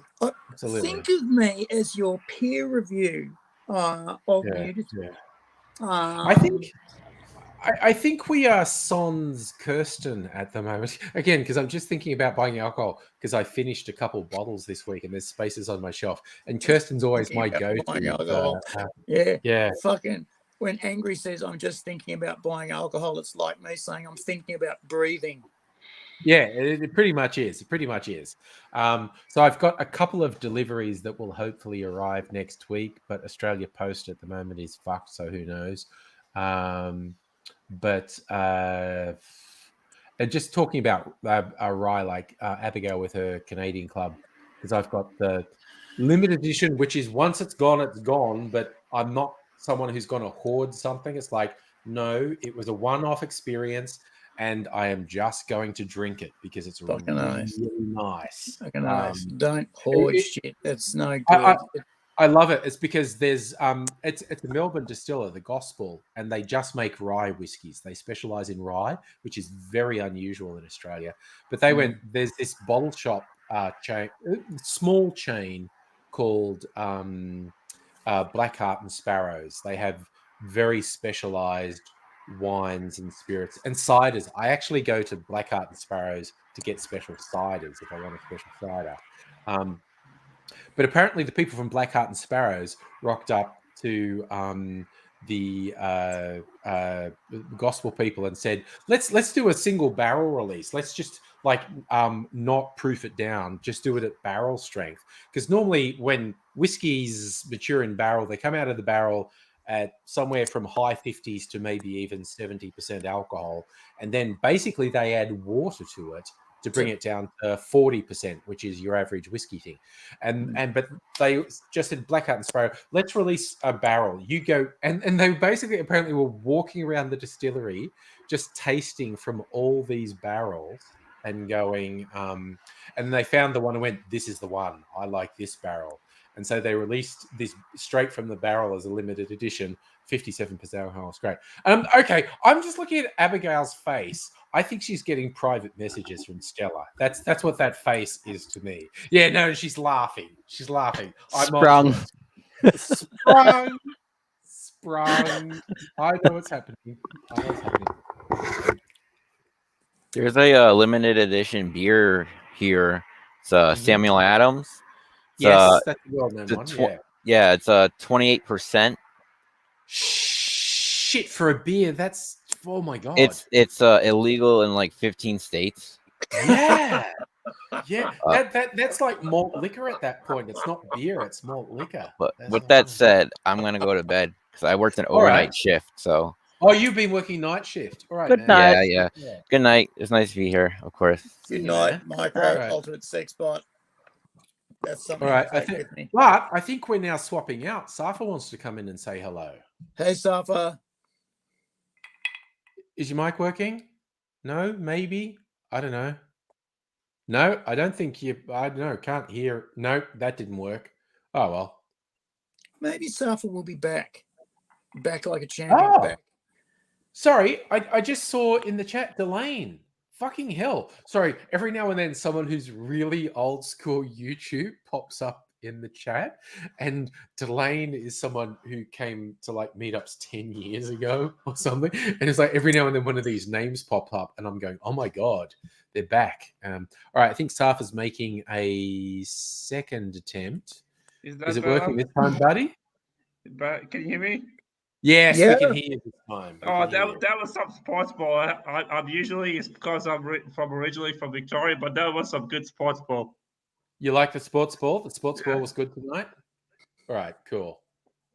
57 years is a long time, I got to say. Yes. Yeah. Yeah. So you gotta love it. And I can hear the trumpets. Yeah, because the Melbourne Football Club, they're the original ones. Like the guy created rules for the AFL from because apparently it was originally the folklore is it was a training regime for the cricketers in the off season during winter. Yep. Okay, because you're only playing cricket during summer, but we need to keep you fit. So in winter, we're going to come up with this football game. Oh my God! Yeah, no, Delane. It was. I reckon it's been 10 years. Like because Delane it's someone I've literally hung out with in real life, and I think it was 10 years ago. It was just like it's absolutely wild. Like you forget. It's like because I've been on YouTube for like 15, 16 years now. So that's a long fucking time. But yeah, it is very nice to see you, man. It's good to have you just drop in and say hi. So yeah. Where does the time go? Time doesn't mean anything anymore.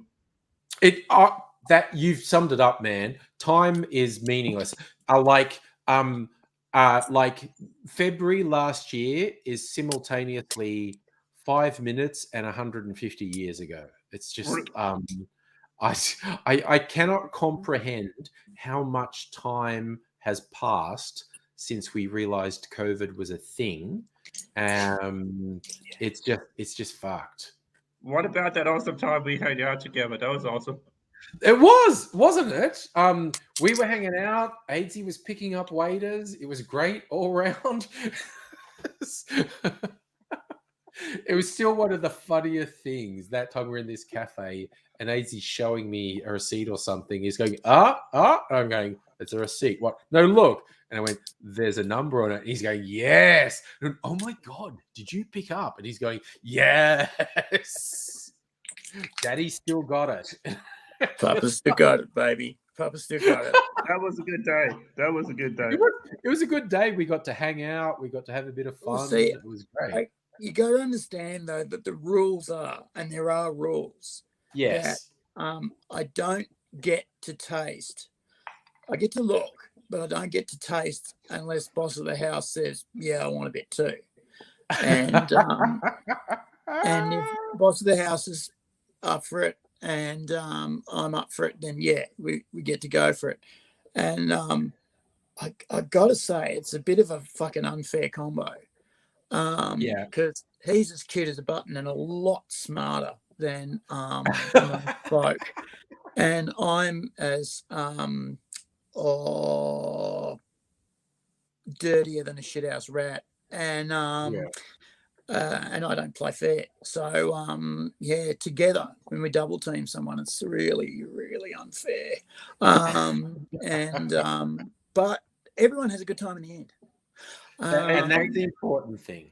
That's the Hey, important thing. Everyone goes home happy. Did you get much Every sleep that kitty gets a night? prize. Sorry, Safa? Did you get much sleep that night? I remember you had 2 double espresso martinis or something like that. Did you get any sleep? Eventually, yes. Yes, I did. There were things that we had to do, but I did get some sleep. That's fair. Sorry, I was just looking up. I was thinking of just looking up a cocktail, and it's fucking defeated me. Why did that not return? Oh, there we go. Now we're doing it. Oh, Okay. Get this right. This is something like in a town that's on the Victorian side, which is close by to my town. They wanted to build a Dan Murphy's where originally cinema was going to go, but the local community was pissed because the Dan Murphy's was a secret until a month ago, and there was a petition that I signed like 2,000 people, and now Dan Murphy's might back down. But hopefully, I'd rather a cinema than a Dan Murphy's. You want a cinema over? Yeah, no, I can see that. I could see that. I could see that, because you can put a Dan Murphy's somewhere else. I mean, but a cinema, Exactly. In the center of town. Yeah, exactly. Yeah, cinema and needs the space. everyone knows I love Dan's, but yeah, community is important. So yeah, And also, Dan's a travel to venue, so they'll be fine. They can go in town and they'll be fine. The closest Dan's is in my town, which is 10-minute drive away from their town. okay. Yeah, if it's a 10-minute drive, don't put another Dan's. Fucking put up a cinema. Fuck. Yeah. That's not an impossibility. I mean, really. It's like having a fucking Starbucks on every corner. Come on. There's no point to where shit coffee is, easy to get. Yeah. So many Dan Murphys. You in the middle of a Dan Murphy's, and there's a door there, and you go, "What's through here?" You go, "Oh, there's another Dan Murphy's inside the Dan Murphy." There are so many of them. And then you go through another one, and then there's another Dan Murphy's, and then another one, and you just go, "Am I in Twin Peaks?" And then you go like, "This is where I live now. I don't remember how to get out of here." It's like trying to get out of an IKEA. Yeah. Oh my God, no! IKEA's the worst. Yeah. The only bad thing about my Dan Murphy's, it's got a tiny car park. The car park is so small, especially on Friday arvos. Like you can't get in there. Yeah. I love in the chat, Delane's referring to it as Danland. Megaleech is referring to it as Danception. If we're Dan Murphy's nation, we are a Dan Murphy's nation. It's still my favorite meme from the internet, from COVID, from the very early days of when we realized COVID was fucked. And I was going, a guy who was the head of the institute that New South Wales is using their modelling for when to come out of lockdown. In Melbourne, we use the Burnett Institute, but in New South Wales, they use something. Anyway, it's this old chap, like he's more or less retired, but he's still the nominal head of this institute. Peter Collignon, is he the test? No, he's the ACT one. I don't know, but he's the head of this medical research institute. And after the first really big lockdown, and he's an old guy, his Twitter feed just had the words Dan Murphy's opening hours, which is like this absolute boomer thing of thinking Twitter is Google and just typing into it. So that then became a meme. Whenever COVID and lockdowns were too much for you, you just did a status update that was Dan Murphy opening hours. That was classic. That was classic. That was so funny. Just this poor old bloke who thought Twitter was Google, and he typed Dan Murphy's opening hours into it. And I've done that like since then. I've done it 20 times. I've done it as a Twitter status like 20 times. Just like, no, that's fucked. And I just type into Twitter Dan Murphy's opening hours. But can you imagine being, I have had such a fucked week. Everything is fucked with Dan Murphy's opening hours, ? And then it's like, why isn't it giving me an answer? Oh, now it is giving me an answer. Oh, it's giving me 20 answers. It's giving me 100 answers. People are no fucking really answer. How fast? That's beautiful. Yeah, Nettie remembers. She's saying that was so adorable. It was fucking gorgeous. It was this guy. He was the head of a medical research thing, and shit was just going sideways. And he's just gone, I've had enough. I can't deal. What a Dan Murphy's opening. I wonder what that just became it. That was my mantra for whenever it's a really fucked day. You just know Dan Murphy's opening hours. That's what do you think? And whenever I do it, I'll do that on Twitter or Facebook. Just type Dan Murphy's opening hours, and you always get the responses. People just going like, "Lol, I know exactly how you feel. I know what you're saying." It's just become this thing of saying like, "No, today's a bit much. I'm not coping. It's not good." What do you think he bought? He's a rich guy. He works for the government. He must have a lot of money. What do you think he bought? I don't know. Probably Whispers. That sounded a bit dubious, Hazy. Whispers is a $5 rosé champagne. Right. Sorry. That's what you're saying. No, I think he just wants to get a bottle of sherry or something. Just like oh no. Sorry. I'm just looking. Okay, where's the bonk stick? I'm putting Abigail and Stella into horny jail because the way they're carrying on. I think that's called the after party. I think that's called the after party. No, it's just going to put me in horny jail. So I just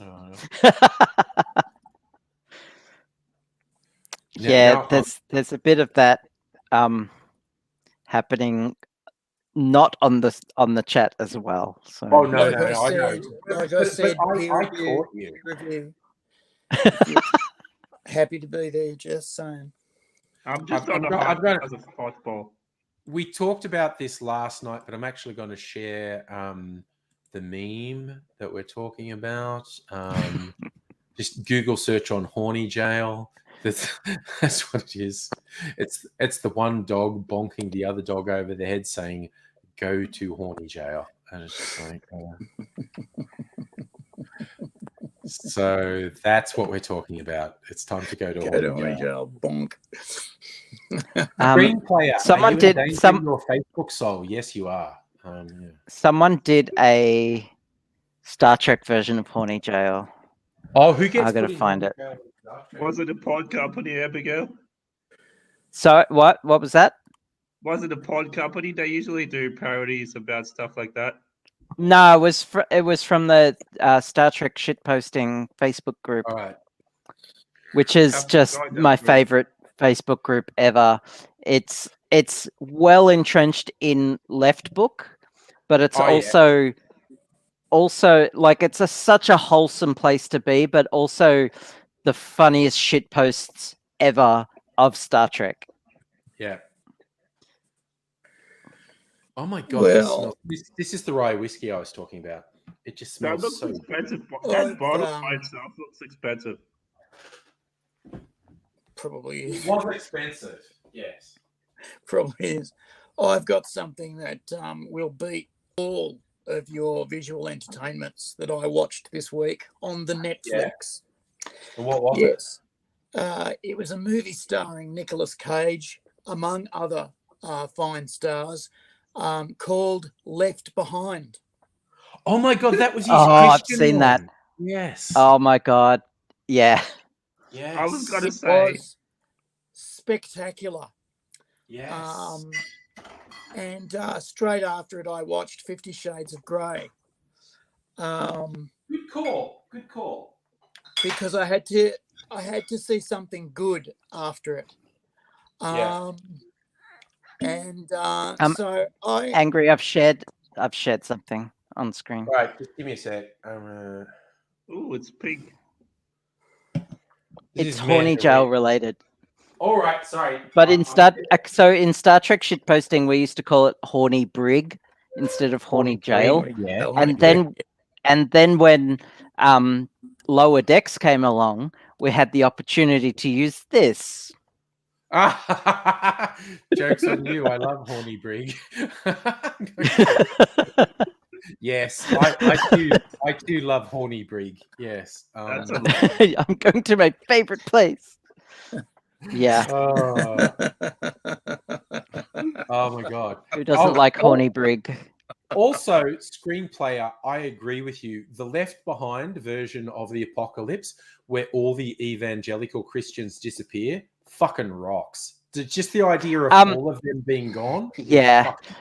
My favorite movie concerning the whole rapture thing is End of the World by Seth Rogen. Is that the one where That's hilarious. It's hilarious. It's That's so really fucking funny. funny movie. Like Yes. everyone in that, and it's got like every single celebrity ever, It's got everyone in it. and they just like loved it. Did they play Funny themselves? story in that movie. It had what's his name? From fucking. Oh, I'm gonna forget names. Okay, to be continued. I have to look up some stuff. Yeah.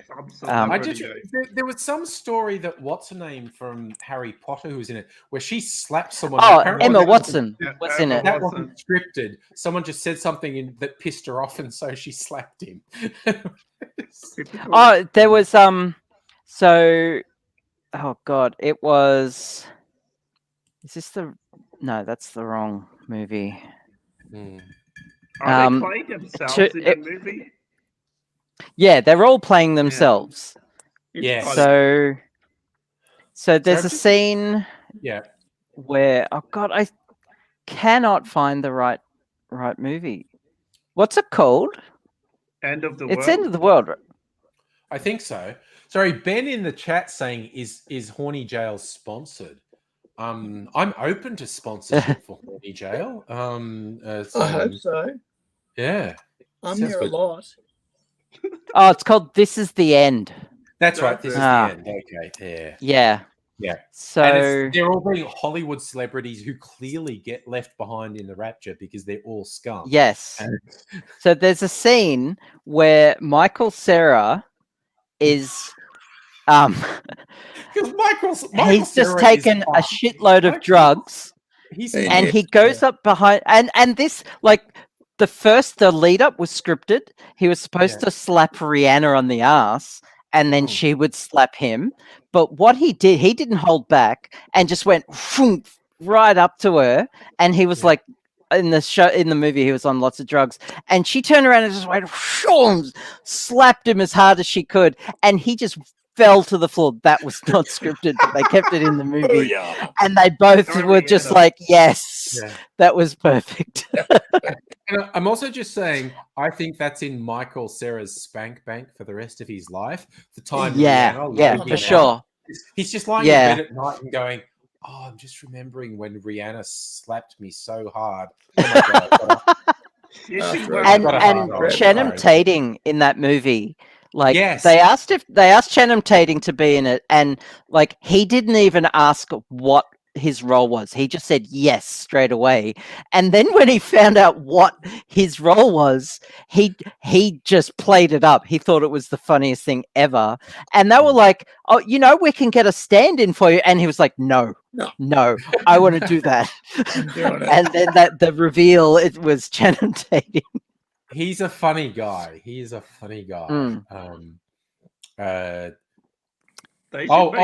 Ben just wanted to know what I was mixing up. It fucking rocks, dude. Because I wanted to have some of my rye whiskey, so I just looked up a rye whiskey cocktail, Looks and fancy. I found something called the Bonaparte's Manhattan. So I've got 45 mils of rye, 15 mils of sweet vermouth, 10 mils of a mandarin liqueur, and 5 mils of an amaro, and it's really good. It is really good. That'd be It's- really nice. It's great. And it's got an ice cube.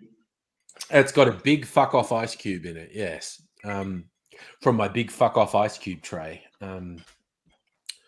But yeah, because I was doubly excited when I looked up rye cocktails, and this one had mandarin in it, and I've got a mandarin liqueur that I bought just because a mandarin liqueur sounded like fun. I It's nothing made expensive. a mandarin-based spirit Mm-hmm. in high school. Oh, I nice. distilled it I got the yeast and I brewed it and distilled it myself. Oh wow, that's Nice. full on. That's That sounds excellent. interesting. Yeah. That's excellent. Um I'm thinking. yeah. Sorry, go ahead, Abigail. Yeah. it was pretty fun Yeah. back then doing Yeah. shit like that. Yeah. I'm thinking of going to Costco tomorrow and getting some stuff. But one of us, because I don't usually have vodka in my collection because vodka is such a shit ingredient, but it's good for making liqueurs. It's a good base for liqueurs, like not bothering to distill your own, just do it. I'm thinking the idea I've got in my head is to make my own sour apple liqueur, because That sounds the interesting. ones they sell are sort of shitty and nasty. So I'm thinking a vodka base, and then get some actual apples, like probably some tart ones, like a Granny Smith or something, and chop them up, cover them with sugar, so the sugar sucks all the juice out of the apples, and so make a sugar syrup based on apple, and then also make one with lemon and lime peels, and mix those. So you've got apple and sour, and then mix that with the vodka, and so end up with a homemade sour apple liqueur. That's what I'm thinking of making. So Can yeah, you send one of those my way, Angry? I'll pay you for it. maybe, and I think we were talking about it, the last hangout was good. I think the next time we get to do that might be January or February next year. We might be able to do another hangout in January or February next If I year. get to go home by Christmas, and it's only now and 30 minutes away, I'll be stoked. Yeah, but and it's that whole thing of, I think by January, February, we'll have free movement and we can do whatever we want. But there's a lot of variables. So. I was surprised that I could have a family Christmas last year. I thought that was off the tables, but no, Vic got that shit together and I could go home to Vic and I'm like, yay, Christmas. But this year I'm not too set, but hopefully. Yeah, we'll see. And we might, who knows what New Year's might bring. Last New Year's, we had Abigail and Eddie like physically here for a thing. We might be able to do that again this New Year's, maybe even a hybrid, because even you got like Aidsy and Abigail and Nettie sort of live in these. My sister lives close to your suburb, so I could technically crash at her place, but yeah, she lives in Camberwell. But yeah, no, I would like to get a GoFundMe together to fly Stella into Melbourne. I'd pay for that. So that she can join us for the New Year's Eve live stream. Yeah, I'd do it. And that's it. That's the only reason. That's the whole GoFundMe. And you put a thing up and just go like, you should give us some money because this would just be awesome if she came here. And everyone goes, yeah.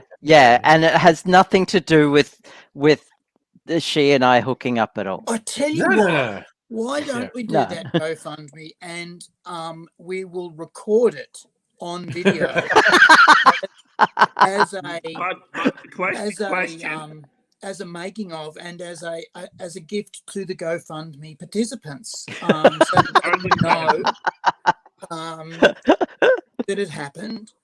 I'll be the cameraman and director, and yeah, I'm seeing this working. Would that include the 2 weeks quarantine for Stella that we had to pay for also? We could do it. We could work something out. We could work could something work out. Yeah, out. we could work something out. I will happily volunteer my apartment as a quarantine Oh, a quarantine area. I will happily donate that 2 weeks of my life And of not being able to leave my I'm apartment. helping make this video, I'll have to come in on the quarantine as well. I think Sal's gone. She hasn't been checked in a while. I know she's back. Yeah. Also, I just noticed in the chat, Ben, you know your shit. I'm talking about making an oleosaccharum. That is literally what. And for those who know the term, oleosaccharum translates as oil sugar. If with a citrus, if you get citrus peel and cover it with sugar, I don't know what the chemical I think it's a chemical process. Sugar basically attracts liquid, and sugar will leach all the oils out of citrus peel and make this absolutely fantastic citrusy syrup. So I was going to make 2 syrups. One, sugar will do it with anything with liquid. So in terms of like bits of apple, it will actually be sucking the apple juice out of the apple and turning it into syrup. With citrus peel, it would be sucking the citrus oil out of the peel. The other, it does a fantastic one with banana, because like banana peel has so much water in it. If you get banana peel and cover it in sugar, the sugar just sucks all the liquid out, and so you get a banana flavored syrup. But I'm thinking of a syrup that's partly an apple syrup, partly a citrus oleosaccharum, and then mix that with a vodka to make a homemade sour apple liqueur. I think that'd be fucking great. Ben, oh shit, Ben, you were Charlie, who was the mind behind Bad Decision Juice. I did not know that you had multiple usernames, man. Okay, cool. So yes, those who remember me and Charlie doing Bad Decision Juice on one stream, which was energy drink with a lot of alcohol in it. That was a fun idea. That was quite popular on my YouTube channel too, the Bad Decision Juice. Sorry, I didn't know that was you, Charlie. Okay, I didn't know you had those multiple accounts. Doesn't whiskey have a lot of sugar in it? Sorry, what was that, Safa? Doesn't whiskey have a lot of sugar in it? No. All spirits have a sugar element, because the fermentation and distillation involves yeast eating sugar. So I found the answer to the oleosaccharin question. Oh, Abigail, what's the description of the process? It's basically osmotic pressure. Osmotic pressure. It's a process of osmosis. So you put on the sugar, it absorbs some water, and that creates this osmotic pressure. Yeah. And then the cell wall and the cell membrane, because it's a plant cell, so it has a wall and a membrane. Yeah. Ruptures, releasing heaps of oil that again goes into the sugar because of osmotic pressure. Yeah. And sugar that's has it, the quality. basically. Sorry, go ahead. Oh no, I'm done. Okay, I was just saying, like, sugar has this quality of absorbing moisture. So if you do it with citrus peel, it will absorb the oil out of the citrus peel. If you do it with apples or pineapple or banana, it will basically absorb the water out of those and will take on the flavor. So you end up with these really fantastically flavored syrups. You can have a citrus syrup, you can have a banana syrup, you can have a pineapple syrup. So my theory, I've never done this before, is do it with apple, and like a really tart apple, like a Granny Smith or something. And so you end up with a quite tart sugar syrup, and then do it with some citrus peel, so you get a really citrusy sugar syrup, and then mix that up so you get a sour apple liqueur, but one of quality. Okay, so Ben, Charlie, Ben, you use that YouTube account. It's your first name. It's a degree of separation, so that's okay. Okay, well, I'm glad you actually explained that to me, but it's all good, is what I'm saying. So I'm super tempted to make another drink, but I also am thinking, I don't know, maybe I shouldn't. Maybe I should go to bed. I think you should probably make another drink, mate. All right, so you're Satan, so that's okay. Abigail's got one. And Abigail's fabulous. So I mean, clearly. I know. If Abigail's doing it, I have to join in. All right, so I did actually find one. This is a kind of well-known cocktail called Remember the Maine that actually is a blend of it's a little bit similar to the one I just made, but it's a blend of rye and other whiskey. They say bourbon. I will probably use one of my Australian whiskies, and sweet vermouth and cherry liqueur and absinthe. It's like do an absinthe rinse on the glass. But it's like, yeah, I'll do that. Do an absinthe rinse. But then you pour it out into a little shot glass. So you have an absinthe chaser. Like you do the other drink and then knock back an absinthe chaser after. It's like, and then the lights went dark and Angry didn't know what happened. Is that a university cost for alcohol? If there is, Angry should do it. I don't know. I just did a flashback to an old Garfield comic because Garfield occasionally got very weird, and there was one with Garfield going on. Let's go. Ooh, Garfield happens upon a plot of fresh catnip, and then it's like a flashback, and then wakes up in an alley in Los Angeles next to a Barbie doll, and it's just like that was really fucking weird drug humor in a Garfield comic, and it was just like there was a secret formula behind Garfield because the guy who made it, I forget his name, Jim Davis. Jim Davis. Yes. Okay. Jim Davis. He had a comic before that was hilarious, but it wasn't very popular, and he couldn't understand why. And then what he tried with Garfield, instead of focusing on making it funny, he focused on making it relatable instead. Okay. And so that's why a lot of the comics aren't actually funny, but you Yeah. can relate to them, and so you have a bit of a chuckle. Yeah. So, and that's what made it popular, Yeah. apparently. Sensible Chuckle magazine. Yeah. Okay. It's Yeah. I saw the Garfield Have you ever movie. seen the Garfield where they take all of Garfield's speech bubbles out? Garfield without Garfield. Yes. It's just John being insane. It's all just John being insane. talking to Garfield. It's fucking awesome. It's really fucking great. If you want a real trip, go on the internet and look up Garfield without Garfield, and it's absolutely amazing. It's just That sounds spectacular, awesome. and you just go, yeah. I keep alt tabbing, and I keep seeing pictures of boobs. Which is Yeah, it okay, happens. and It that's happens. all good. No one's complaining there. That's not. I'm not saying whose they are, No, and but I some have of them are Send mine. them to me, and Some I of will them are yours. identify them for you. Without Garfield. Okay. What are you Garfield doing, without mate? Garfield. Garfield without Garfield is trippy as hell. But the other thing, besides, like I said, that weird random drug humor in Garfield, there was one from I don't know, but it was a Halloween sequence. You know how often, because Garfield was both a daily strip and Sunday strip. Abigail's sharing something, so that's So yeah. So that's Garfield I without How many Garfield. tabs do you have open? It's too small for us to see. But yeah, yeah. Garfield without Garfield. So it's always just John looking insane, essentially. I don't know how to make it bigger. Like I'm trying to zoom in. Oh, it's Okay, epic. no, But let, it's let, just- let me do it. I think I can do it. That's, Sure. that's a lot of I'll, tabs. I'll Abigail. go.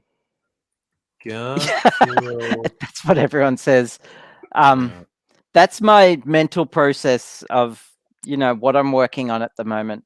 All those tabs. Okay, so it's literally called multitask. Garfield minus Garfield. So okay, so I'll go in here, and if I do share screen, warg, okay, Chrome tab, Garfield minus Garfield. Okay, so that's, I think. Is that it? There you go. Yeah. Yeah. So you just see, it just makes no sense. It's just like without Garfield, John's just insane. It's like, why so gloomy, buddy? You have a lot to be great, but he's not saying it to anyone. And it's just like, Yep. yeah. Wow. And I love it. Magical character. And just this existential ennui, John just going, I can't sit here all day. And it's just like, it's just this awful existential ennui. And it's just so weird without Garfield. It's so weird. It's just this awful existential ennui from John. But also, this was a real one that just ran in Garfield, because Garfield was both a daily comic that ran 6 days a week in some papers and then a Sunday paper. So the daily ones are 3 frames, and then the Sunday one is half a page, which is a whole bunch of things. But there was this one, he did this thing for Halloween one year. It was a long time ago. You can probably find it by searching the time Garfield died. There were these weird and horrifying existential Garfield comics where he's in an empty house. And it's like, what the fuck is going on here? Is Garfield dead? Is his ghost visiting the house where he's? And there was a week So or two. weird. There was this week or two of really weird, fucked up Garfield comics. And it's because I don't know if Jim Davis was drinking a lot or was doing mushrooms or something, and he just had all these. But it was for Halloween, so it's meant to be spooky. But it was like this weird fucking existential thing with Garfield is possibly dead and he's visiting his house and John's not there and everything's empty and has cobwebs over it. And it's like Garfield's dead and he's visiting his whole. It was weird. I think Jim Davis is a bit of a unit. Honestly, he made so much money from Garfield merchandising in the 80s and 90s. Yeah, he did. And he often admitted that he couldn't stand Garfield, but that he couldn't stop doing Garfield because it was basically where the bread and butter was. And he made so much money. Yeah. Every now and again, you can see in the comics that he just can't stand what he's doing. He can this little edge of yes. I really there was one comic because it was like John repeatedly has these very failed attempts to pick up Garfield's veterinarian, and there was one where he drinks something and you were thinking, going, wait, did I just read a comic where John drank cat jizz at a veterinarian?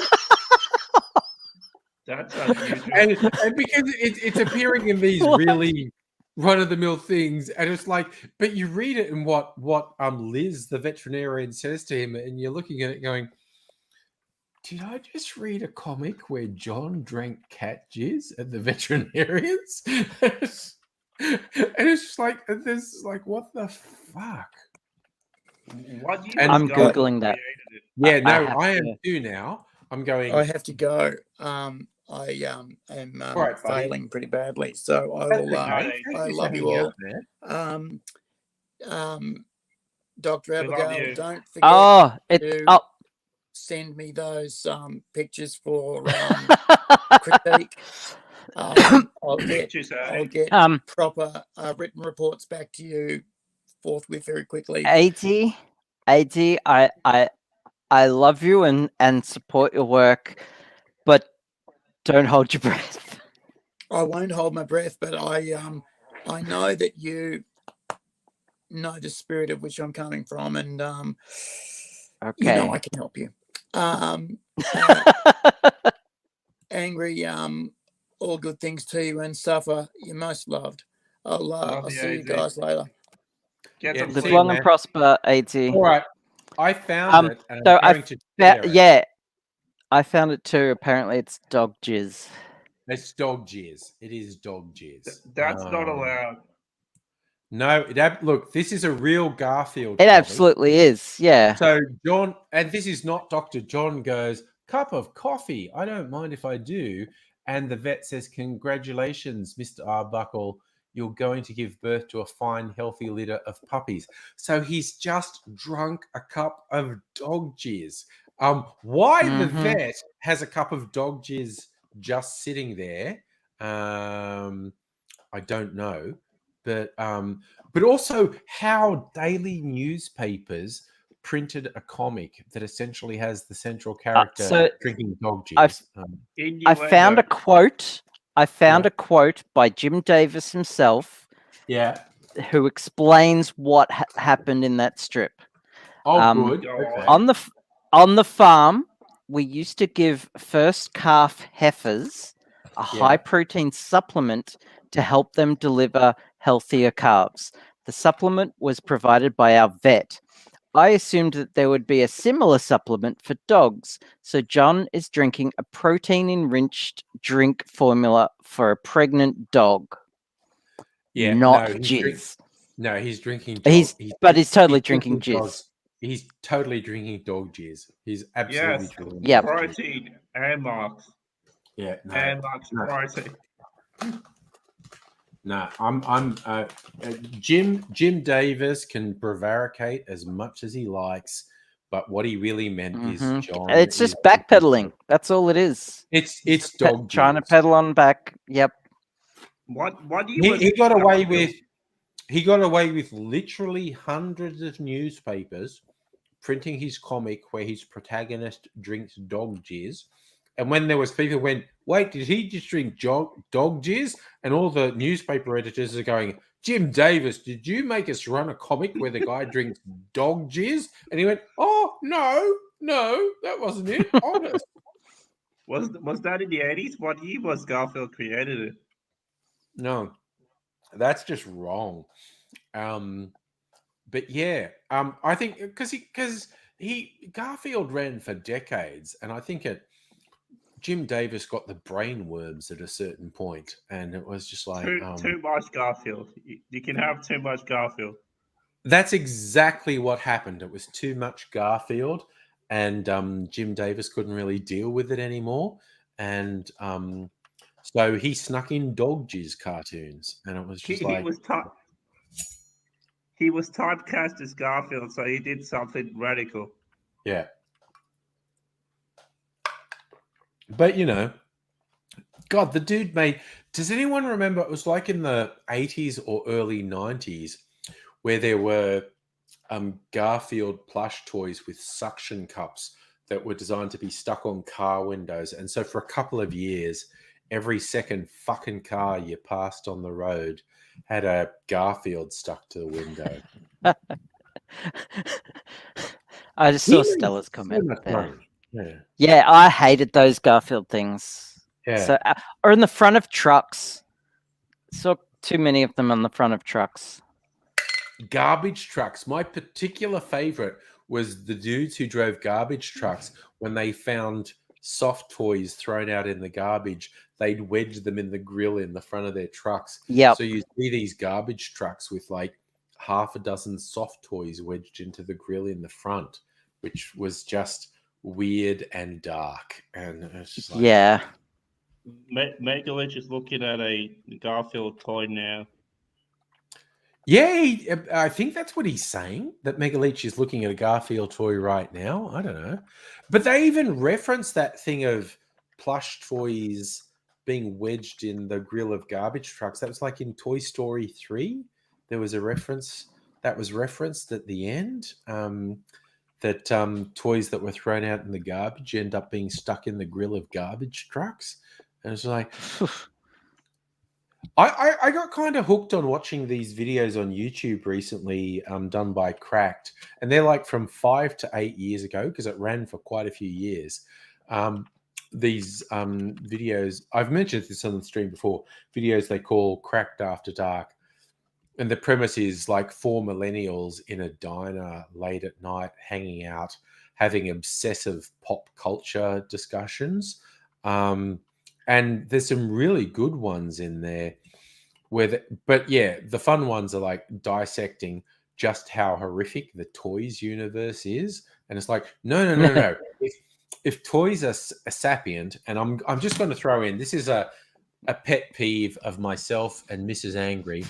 Sci-fi that refers to species being sentient when what they actually mean is sapient. So in Cracked After Dark, they talk about sentient, but what they mean is sapient. And for those who don't know the difference, sentient is something that can react to stimulus. Plants are sentient because plants react to stimulus. So plants are sentient. Sapient means thinking. Sapient means thinking about stimulus. So in almost every single case in sci-fi, when they talk about sentient species, they actually mean sapient species. By the by, but they had one. The toys universe is probably my favorite because the concept of toys having self-awareness and an existence is possibly the most horrific thing imaginable. Because when you really dive into what does it mean if toys have consciousness, and it's just like, it's just fucked. If toys have consciousness, that is just fucked and terrible. They do have a bit of fun diving into the absolute worst aspects of inanimate objects having awareness and consciousness, because it's a terrible concept. In the Toy Story movies, it's just fun and lighthearted with an occasional bit of darkness and wistfulness. But the reality of toys having consciousness is the fucking worst. Like, it's terrible. It's nightmarish. It's ridiculous. Have you watched Sausage Party? Yes, that is such a weird movie. That is a funny and weird, and they were all stoned when they did. I bet, yeah. Is that That movie was just weird. I haven't seen it, but I know it's animated. It's kind of I don't know what to say. Like, it's fucked up, but kind of just the concept. Yeah.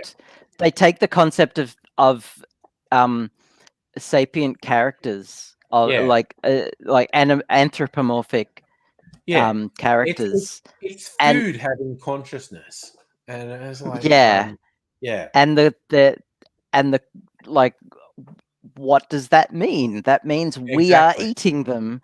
Yeah. Yeah.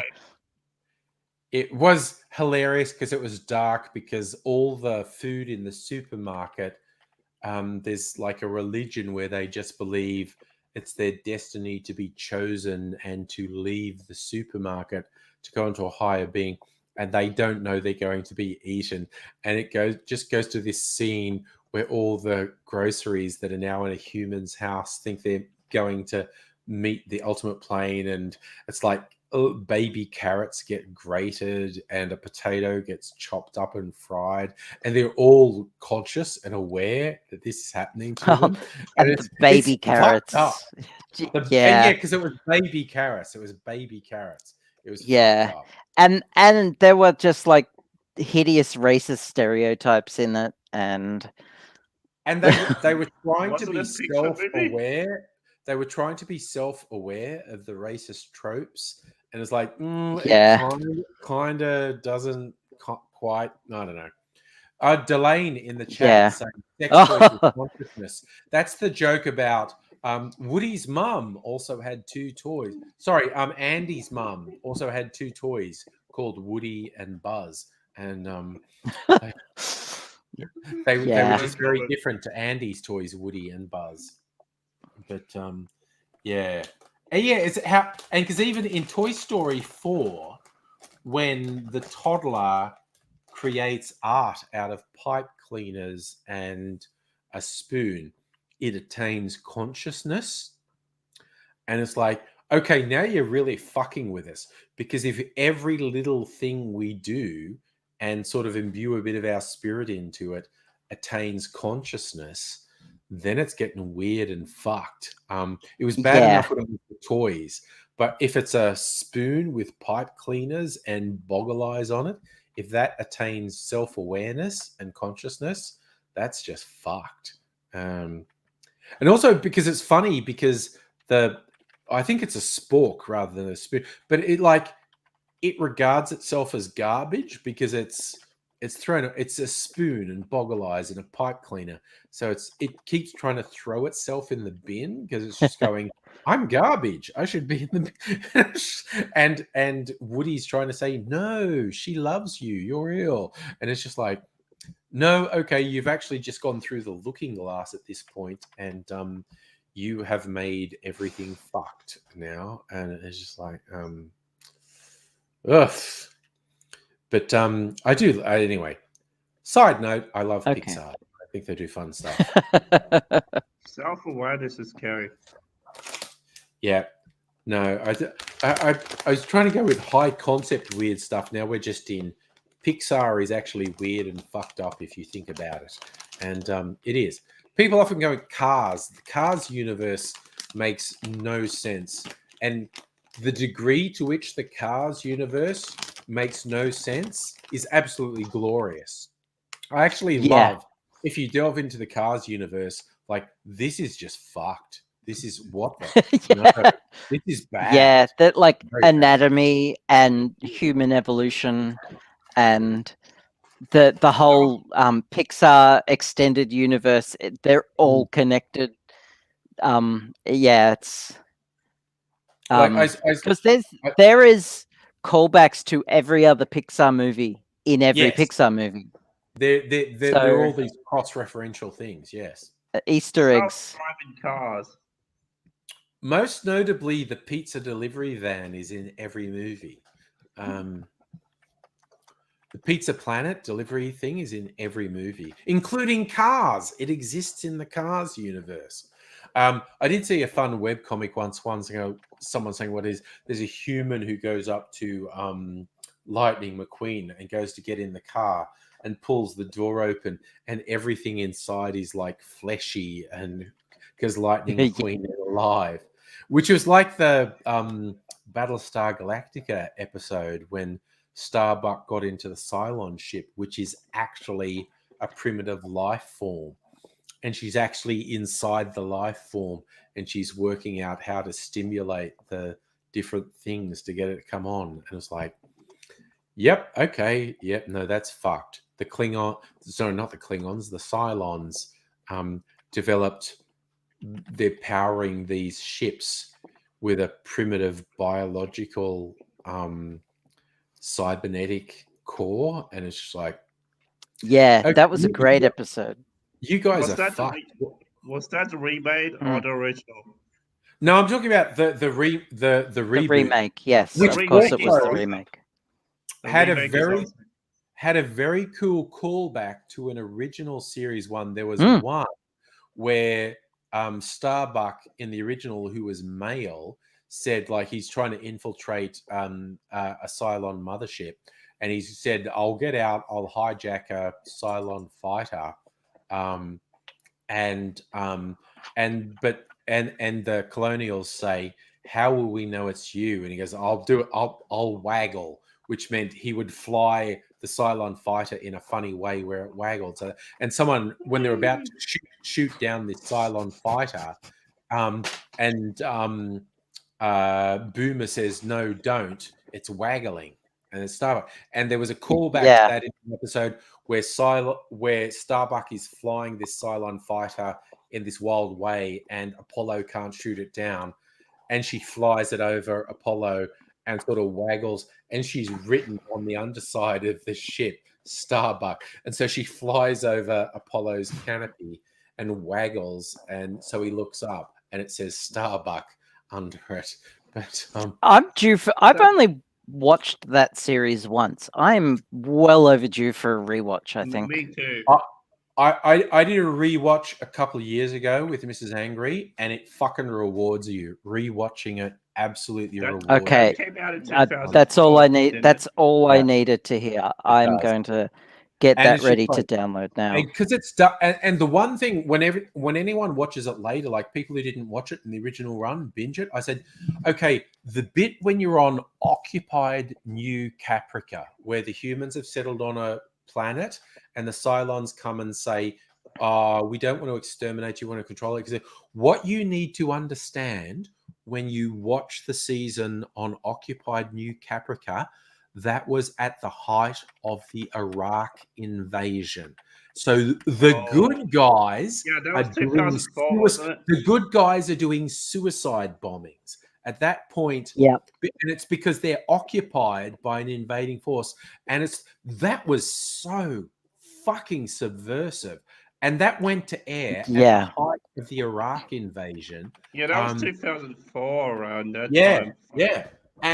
And they had, while everyone's going like, oh, how could these Iraqis do this suicide attacks and what? And at the time that was happening, Battlestar Galactica had the good guys doing suicide bombings on the side. And you go, oh yeah, but the Cylons are bad, so it's justifiable. And going, yeah, okay. How do you think the Iraqis see the occupying US force? But yeah, that was some of the most daring TV I've ever seen. Mm. Did you ever watch Caprica? Yeah, I watched a bit of it. I didn't I watch all got of it. I got right into Caprica. I thought it was pretty good, but it How just many seasons didn't of gain Caprica? traction, and they canned it after season 2, which was Yeah. such a shame. I Probably really two enjoyed it seasons. because you see the lead up to them, well, like them and the Cylons, and they're like creating these AIs and how they did it. I enjoyed it. And season 2 was Yeah. yeah. I watched the first season, I think. Yeah. I have on disc the various spin-offs, not of Caprica, of Battlestar Galactica. So Razor, and there was one they did later that was a prequel. It was actually directed by the guy who plays Adama, but the story in it is young Adama, where it's basically like where it's the various spin-off stuff is like okay, the humans may have been responsible because the humans maybe breached the treaty years before and the humans maybe did some stuff that led the Cylons to the inescapable observation the humans are just trying to find a way to kill us even though there's a treaty. So and the humans is that Blood and Ocean. Chrome? Yeah, there's Razor and Blood and Chrome are both really quite good spin-off things. So it's also the Resistance and Face of the Enemy, which I haven't seen. So I do remember there was a webisode of the captain of the other Battlestar. What was it called? The Capricorn? No. Oh, the Admiral. When she the Admiral. Because she was senior to Adama. Yeah. Yes, but there was a webisode of her. Oh, good night, Stella. Stella's out of spoons. You will be in my dreams tonight, and they will be wet. Love you, Stella. So there was a webisode of the Admiral, where she was having she had a girlfriend, who turned out to be one of the Cylons. And just like that betrayal of intimacy, and that's what made her psycho.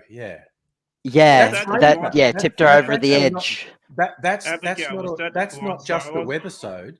That's a full scale thing. That's a 2-part thing called Razor. And it time jumps where it shows you the setup of that Admiral having a relationship with the blonde Cylon who ends up betraying them. But then it also jumps up to when the Admiral and whatnot with the Galactica and whatnot. So it time jumps a lot. And the central character in that, is actually she's an Asian Australian actor, and that's one of the ones where they really, that's what I love most about that Galactica reboot. They really wanted to delve into repercussions, and they went like, how would people really feel if shit like this happened? Because the weirdest thing with the original Battlestar Galactica is like, yeah, okay, you were all these different planets, and 99.9% of your population was exterminated, and the rest of you just went off in this fleet, and you just kind of went off, and you were cool, and it was fine. And it was like, no one ever felt bad. But in the reboot, everyone's got PTSD. Everyone is fucked. Yeah. One thing I didn't understand about Battlestar, the reboot, was what was happening at season 4, Starbuck. Yeah. I didn't understand the ending of her arc. It gets very weird. It gets very weird that Starbuck is maybe not human, but also because okay, what it comes down to is the guys behind it are what do we call it? What's Tom Cruise? Scientologist. Yeah, okay. The guys behind it are Scientologists. So they are actually working in some weird fucked up Scientologist shit into it. But Mormon, according to Mega Leech. Yeah. And but it works in some very weird stuff where Starbuck is maybe not human, but she's not Cylon. So she is maybe Megaleech is saying it's Mormon. Okay, so Starbuck is maybe an emissary of God. So Starbuck is maybe not human, and she's definitely not Cylon, but she's maybe not human. She is maybe something else. She's an emissary of God, and she doesn't even know it herself. So yeah, it gets a bit weird. It does, yeah. So Kolob is a Mormon thing, yes. But so that's why that gets weird, because Starbuck dies but comes back, and the certain Cylons are basically revering her as touched by God, and Starbuck herself doesn't know what's happening. So yeah, it gets into this weird thing where Starbuck is possibly not human. She's possibly an emissary of God. And also and what came out in like literally the final episode, those phantom representations, like the Doctor keeps seeing a non-corporeal version of the blonde Cylon. But also then later on you find out the blonde Cylon is having visitations of him as well. And then in the very last episode, it's like they're angels. And because they still exist millennia later, and they even have this conversation where, thank you, I forgot his name, Baltar. Gaius Baltar, they're having a conversation, and one of them refers to God, and the other says, "Come on, you know he doesn't like being called that." And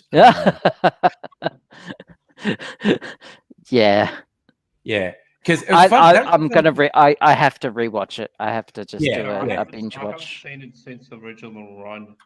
It's worth rewatching. Because that was one of the. I am, however, doing a rewatch of Game of Thrones with Nettie as well. Yes, that's going to take a while. That's going to take a while. That is going to take a while.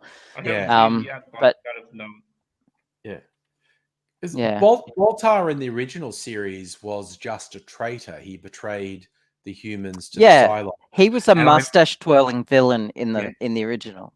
I much preferred him in the reboot, where he did not intentionally betray the humans, but because he was so venal and egotistical, he didn't realize he was letting Cylon into all the secrets. I always thought it was hilarious, like Yeah. when she's on top, when she's doing cowgirl on Boltar and her spine lights up. I was going, okay, well, there's a tip. Always do it doggy style. Question: is this Cylon blonde and always wears a red dress? Yeah. Is that the one So, we're talking about? Nettie, I would totally Nettie's doing jump a at that, rewatch. but There we go.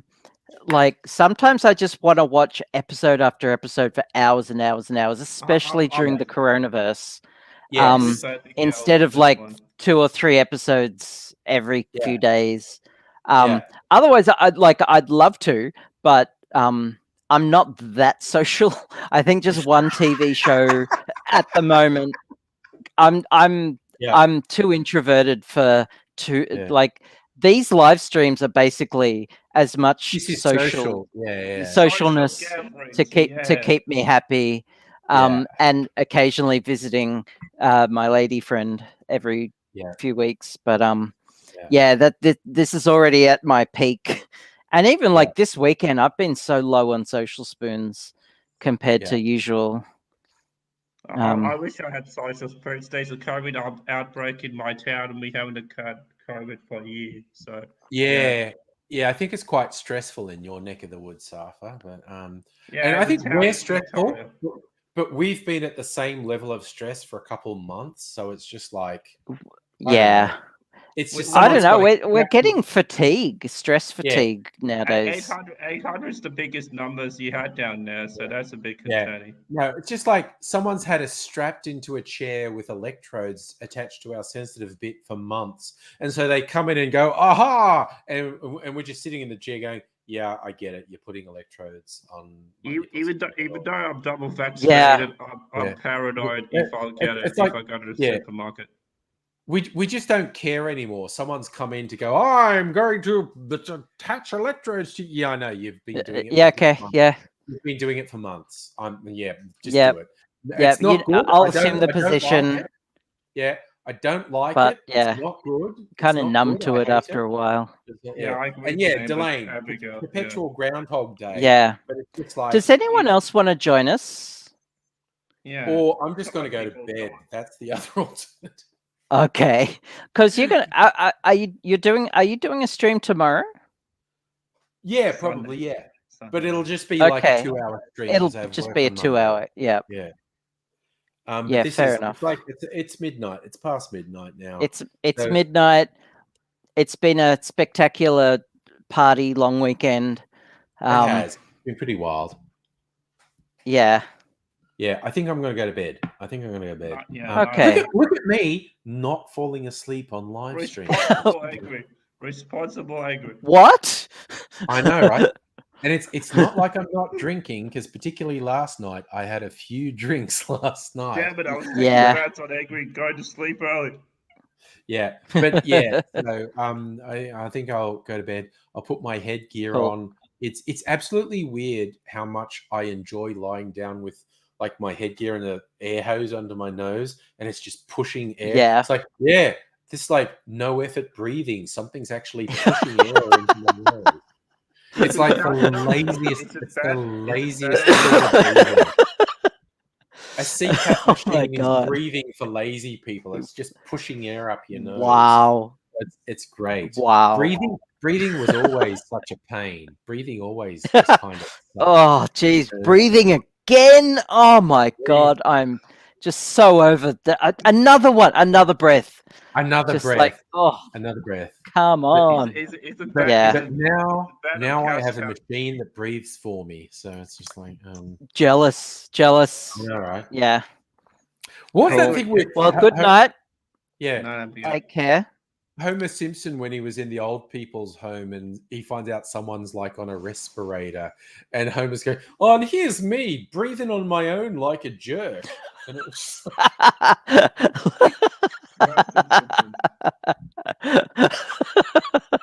and that's basically Live me. long and prosper, everyone. Yeah, live long and prosper, everyone. Prosper. I'll probably be doing a stream for Sunday night, just a relaxed one, but chill, everyone. See you all later. Bye.